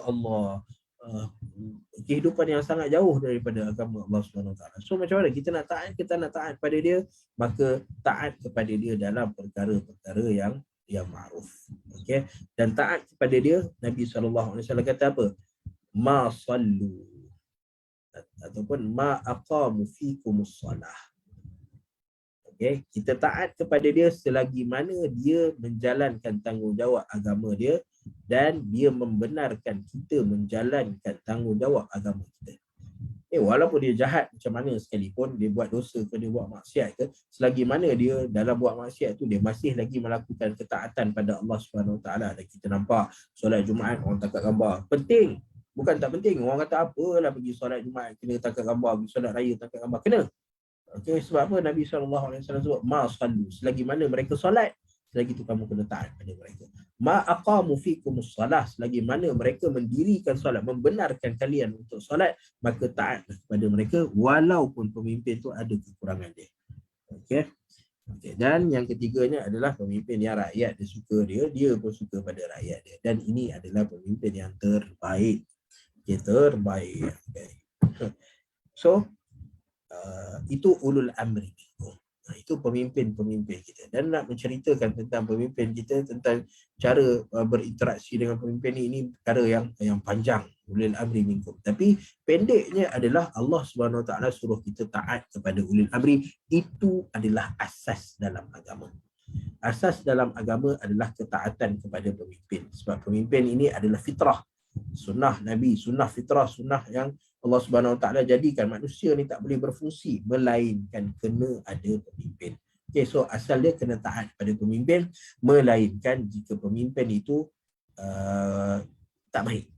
Okay, adalah orang yang mengajarkan ataupun menganjurkan melakukan perbuatan-perbuatan yang kufur, syirik, maksiat pada Allah Subhanahu Wa Taala, maka tidak ada ketaatan kepada mereka.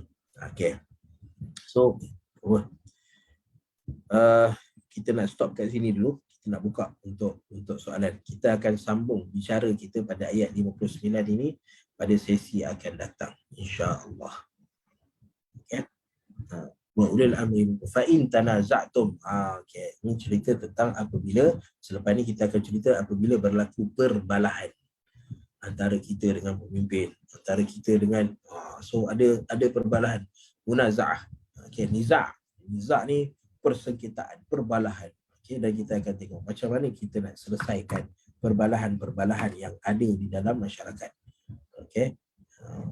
Wallahu ta'ala a'lam. So sebelum kita berhenti, kita nak buka untuk soalan. Siapa ada soalan boleh onkan mikrofon dia dan bertanya soalan. Tak ada soalan? Masya-Allah.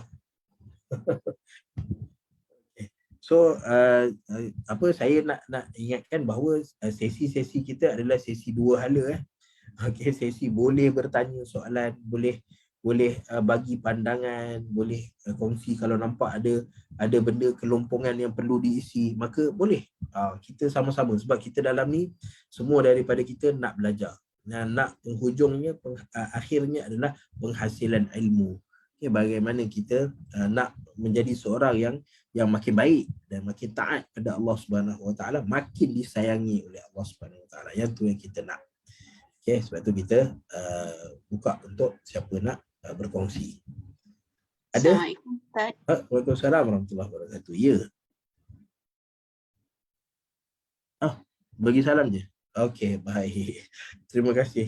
Assalamualaikum Ustaz. Waalaikumsalam warahmatullahi wabarakatuh. Ya. Tadi kena mute. Oh, kena mute. Saya nak tanya macam Ustaz kata tadi kan pasal tak pemimpin ni, macam contohnya macam ni kan, sekarang pemimpin kata kita solat mesti jarak, lepas tu kita ada surau yang solat rapat. Jadi adakah itu bermaksud kita ni tak patuh pada pemimpin? Okey, baik. Kita dalam bab agama ni dekat sinilah, dekat Malaysia ni kita cerita pasal bab Malaysia. Okey, kita ada ranking dia. Kita ada dia punya maratib dia. Okay, mula daripada raja sebagai pemimpin agama negeri lah. Sebab agama ni bawah-bawah negeri ya. Dekat Malaysia ni kita cerita. Okay, kita ada raja. Kemudian kita ada jabatan agama. Jabatan agama Islam negeri. Jain. Okay, kemudian kita ada jabatan agama Islam daerah. Dan kemudian kita ada surau dan masjid. Pentadbiran masjid lah, masjid. Masjid Jami' kan. Pentadbiran masjid Jami'. Masjid Jami' ni biasa masjid karyah lah. Betul kan? Masjid ya daerah dengan karyah ya. Okey, so ini ruang pentadbiran agama dalam masjid. Okey, so arahan dia setiap daripada orang ni dia ada dia punya ruang lingkup dia. Raja dia menguasai semua daerah yang ada. Okey, pentadbiran dia adalah menguasai semua daerah. So raja ni bila dia bagi arahan dia adalah arahan umum untuk semua daerah. Okey, untuk semua daerah. Macam contohnya, apa arahan yang dia kata? Okey, contohnya masjid kena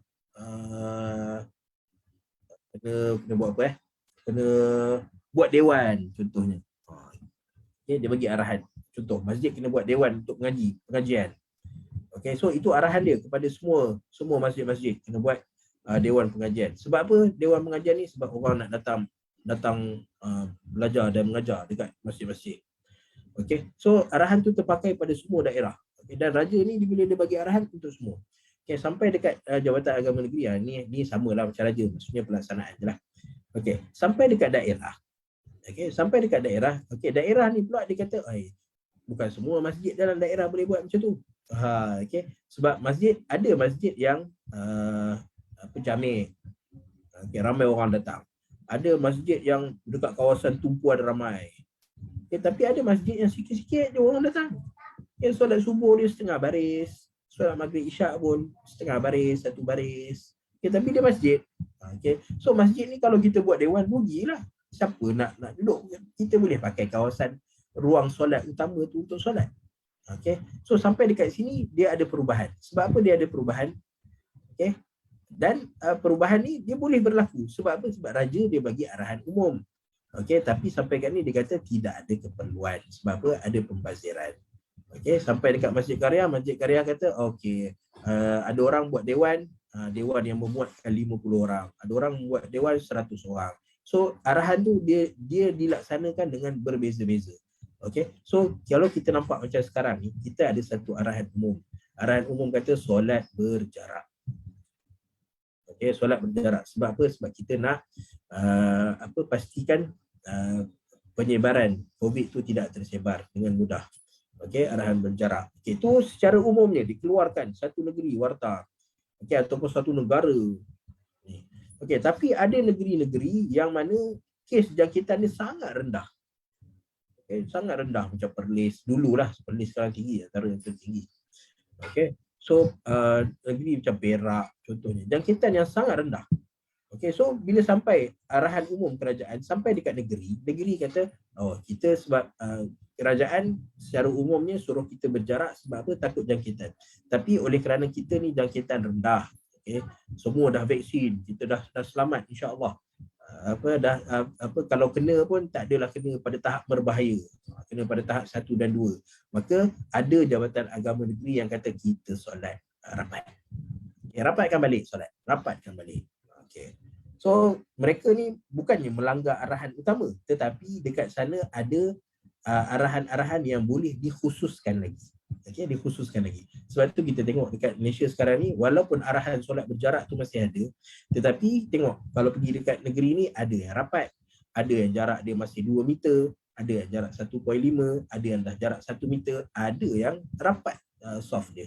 Okey, kerana apa? Bila arahan umum ni sampai dekat bawah, maka dia punya skop capaian dia tu dah berbeza. Skop capaian dia dah berbeza, menyebabkan arahan itu boleh diubah suai. Okay, boleh diubah suai. Okay, tapi kita tak boleh nak kata okey semua kena rapat. Okey, cakap kat kerajaan kena keluar ke arahan semua rapat. Tak boleh lah sebab kerajaan ada tempat-tempat yang memang jangkitan tinggi. Orang tak nak dengar cakap. Okey, orang yang masih ni. So kerajaan dia terpaksa keluar arahan umum. Okey, jarakkan. Tapi ada macam kita lah. Okay, kita keluarkan arahan. Anak-anak kita nak exam semua kena belajar. Pukul 10 semua kena belajar. Tapi ada di kalangan anak kita yang dah settle belajar, kita pun kata pada dia, okey, kamu pergilah makan, siap nak tidur ke. Kita bagi arahan lain pada dia. Okey, bukan bermakna kita ataupun anak tu sendiri dia pergi tidur, dia pergi makan. Sebab apa dia dah habis belajar kan. Dia dah benda yang masuk dalam exam ni semua dah ada dalam kepala dia. So kita pun tak marah dia. Okay, walaupun dia melanggar arahan kita kata pukul 10 sampai pukul 10 kena belajar. Okay, tapi dia melanggar arahan kita, tapi kita tahu dia langgar arahan kerana dia dah ada keuzuran yang ada pada dia. So kita pun tak ada masalah. Ya, tak ada masalah. Tapi secara umumnya perintah kita kena sebab tu dalam kita menerima arahan ni kita kena tengok likulli maqamin maqal. Kullu maqam maqal. Okey, kita tak boleh nak samakan Jabatan Agama Daerah dengan Jabatan Agama Islam Negeri dengan Jawatan Kuasa Fatwa Kebangsaan. Okay. Setiap makam, setiap kedudukan ni ada makal dia. Ada dia punya ruang tanggungjawab dia. Okey, maka kalau kita dengar arahan-arahan, sebab tu kita Allah Taala sebut apa? Taat kepada ulil amri. Sebab apa? Sebab kadang kita capaian yang kita nampak adalah capaian dekat sekeliling kita, capaian surat khabar, capaian maklumat-maklumat dekat internet. Tapi apa yang dicapai oleh kerajaan adalah lebih luas daripada apa yang kita capai. Okay? Sebab tu benda paling senang sekali dengan perkara-perkara berkaitan dengan kerajaan ni adalah kita dengar dan taat. Itu dia. Okay, itu benda paling selamat. Hatta sampai dekat akhirat nanti, kalau Allah Ta'ala tanya pada kita, kenapa kamu buat macam ni? Senang, kita bagi tahu kerana taat kepada ulil amri pada perkara-perkara dunia yang tidak ada maksiat. Okay, syaratnya tak ada maksiat. Tapi kalau kita taat pada dia pada maksiat, ulul amri kata, okay, boleh apply. Siapa nak buka syarikat judi, boleh apply. Kita pun kata, ulul amri kata boleh berjudi, kita pun pergi berjudi. Itu tak boleh lah, tak kena. Itu itu pada perkara-perkara maksiat. Wallahu ta'ala alam. Boleh ke jawab? Okay. So likulli maqamin maqal. Okay. Wallahu alam. Boleh? Terima kasih Ustaz. Sama-sama. Okey, baik. Ada soalan lain? Okay. Tak ada? Assalamualaikum warahmatullahi wabarakatuh. Ya. Oh, jangan tanya soalan. Saya nak tanya hukum taghut. Hukum taghut? Maksud hukum taghut tu apa? Kita beriman kepada taghut? Dalam saya punya tafsir ni dia ada cakap kewajipan menunaikan amanah yang diberi dan kewajipan mentaati Allah dan Rasul serta ulul amri. Allah menyebut juga tentang larangan mengambil hukum taghut. Ya, taghut ni macam kita sebut sini. Tadi kita sebut pada ayat 51 dan 52 ni. Ayat at-taghut. Taghut ni asal kepada perkataan taghut adalah melampaui batas. Okey, asal kepada taghut. Maksud pada taghut ni adalah melampaui batas. Okey, melampaui batas ni maksudnya apa? Melampaui batas had sempadan yang Allah Subhanahu Wa Taala letakkan. Okey, so itu taghut. Okey, taghut ni maksudnya adalah melampaui batas. Maksudnya Allah Taala dah letak sekian, tiba-tiba kita langgar batasan yang Allah Taala letak. So itu yang dinamakan taghut. So mana-mana perkara yang, sebab tu kita kata macam contoh benda yang orang selalu sebut sekarang ni. Kenapa kita tak berhukum dengan hukum Allah Subhanahu Wa Taala? Tak berhukum dengan hukum Allah Subhanahu Wa Taala. So kita melampaui batas apabila kita kata hukum dunia lebih baik daripada hukum Allah Taala. Itu melampaui batas.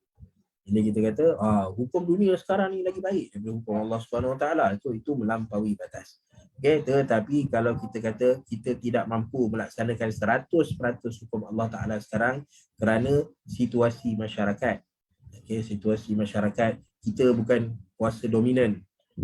Okay, kita bukan kuasa dominan sebab kalau kita menjalankan hukum Allah Subhanahu Wa Ta'ala mungkin ada implikasi negatif. Okay, ada implikasi negatif. So ada keuzuran, so kita masih tidak melampaui batas lagi. Melampaui batas apabila kita dengan selambanya kata hukum manusia lebih baik daripada hukum Allah Ta'ala. Itu melampau. Tapi bila kita ada keuzuran, kita masih lagi tidak melampaui batas. Tapi syaratnya kita kena ada usaha. Usaha ke arah untuk hukum-hukum yang ada dekat dunia ni, pentadbiran yang ada dekat dunia ni, maka dia pergi ke arah pentadbiran yang Allah Subhanahu Wa Ta'ala letak. Kena ada usaha. Kalau tak ada usaha, itu pun kita boleh kategorikannya sebagai melampaui batas. Batas melampaui batas ni bukan maksud dia kurang ajar ke apa, tapi ada had sempadan Allah Ta'ala letak, dia tak nak ikut. So itu dia melampau batas yang Allah Ta'ala letak. Itu maksud at-taghut pada asalnya. So Allah Ta'ala, sempadan Allah Ta'ala letak, Allah adalah Tuhan. Bila ada orang lain mengaku dia Tuhan, so itu adalah taghut. Sempadan Allah Ta'ala letak adalah kena taat pada Allah Subhanahu Wa Ta'ala pada ibadah-ibadah yang tertentu. Maka kita kata saya tak nak buat, itu taghut. Okay? Taghut sebab ikut hawa nafsu. Nafsu adalah taghut, melampaui batas. So perkataan taghut ni dia luas. Dia luas kepada semua perkara yang melampaui batasan dan sempadan yang Allah Subhanahu Wa Ta'ala letak pada kita. Okay. Baik. Terima kasih bertanya soalan. Okay. So ada soalan lain? Okay. Kalau ada soalan lain, saya minta kita simpan sebab dah nak masuk asar. So kita simpan soalan, boleh kita kongsikan pada sesi akan datang insya-Allah. Okay, maka kita akan stop dulu kat sini dan kita harapkan siapa yang hadir pada hari ini boleh sebar luaskan, bagi tahu bahawa kita ada kelas setiap mingguan pada pukul 3 petang setiap hari Jumaat. Kita duduk, kita bincang ayat-ayat Al-Quran. Bahkan kalau siapa yang nak ambil lebih luas, okay, kelas ini dibawakan oleh Akademi Tadabbur Malaysia. Boleh Google Akademi Tadabbur Malaysia, buka kat Facebook Akademi Tadabbur Malaysia. Okay, di mana dalam Akademi Tadabbur Malaysia ni ada banyak lagi kelas-kelas yang berkaitan dengan Al-Quranul Karim, terutama dalam perkara-perkara berkaitan dengan tadabbur. Okay, benda yang sangat kita perlukan dalam kehidupan seharian kita. So sama-sama kita promote benda ni, kebaikan ni agar disebar luaskan pada masyarakat kita. Paling-paling ahli keluarga kita ataupun grup taman perumahan kita, grup masjid kita, agak ajak semua untuk kita hadir bersama-sama. Okay, dan seterusnya bagi sesiapa kelas Akademi Tadabbur Al-Quran ini, dia sepenuhnya bergerak atas sumbangan orang ramai. Okay, dia bergerak sepenuhnya atas sumbangan orang ramai. Lalu siapa yang ada lebihan rezeki yang Allah Ta'ala berikan pada dia, lalu dia nak tengok akademi ni terus maintain, terus berkembang, maka boleh salurkan sumbangan. Boleh tengok dekat chat, pengetua akademi dah bagi untuk bagaimana caranya untuk menyalurkan sumbangan kepada Akademi Tadabbur Malaysia. Sebab matlamat kita adalah untuk kita berkongsi kebaikan kepada semua orang. Okay, yang lebih penting, sumbangan tu cerita lain. Yang lebih penting adalah sebarkan kepada orang ramai supaya kita dapat terus bersama-sama. Saya gembira sebab ramai orang lebih ramai dapat ilmu dan manfaat, dan tuan-tuan pun perempuan pun gembira sebab apa? Sebab dapat ajak orang lain kepada kebaikan. Ad-dalu ala khairin kafa'ilih. Orang yang mengajak orang lain kepada kebaikan, maka kafa'ilih, seperti mana orang tu buat. Okay, walaupun dia tak dapat datang kelas, tapi kerana orang yang dia ajak tu masuk kelas, maka dia dapat pahala yang sama. Sebab apa? Dia yang ajak dan buka ruang kebaikan untuk orang tersebut. Okay. Wallahu ta'ala alam. So kita tangguhkan dulu perkongsian kita pada petang ini. Apa yang baik daripada Allah Subhanahu Wa Taala, yang buruk tu daripada kekurangan dan kelemahan diri saya sendiri, maka kita tangguhkan dulu perkongsian kita pada petang ini dengan kafaratul majlis, dengan tasbih kafarah. Subhanakallahumma wa bihamdika asyhadu an la ilaha illa anta astaghfiruka wa atubu ilaik. Wa sallallahu ala nabiyyina Muhammad wa ala alihi wa ashabihi ajma'in walhamdulillahi rabbil alamin. Kita jumpa lagi pada sesi akan datang. Assalamualaikum warahmatullahi wabarakatuh. Waalaikumsalam. Terima kasih.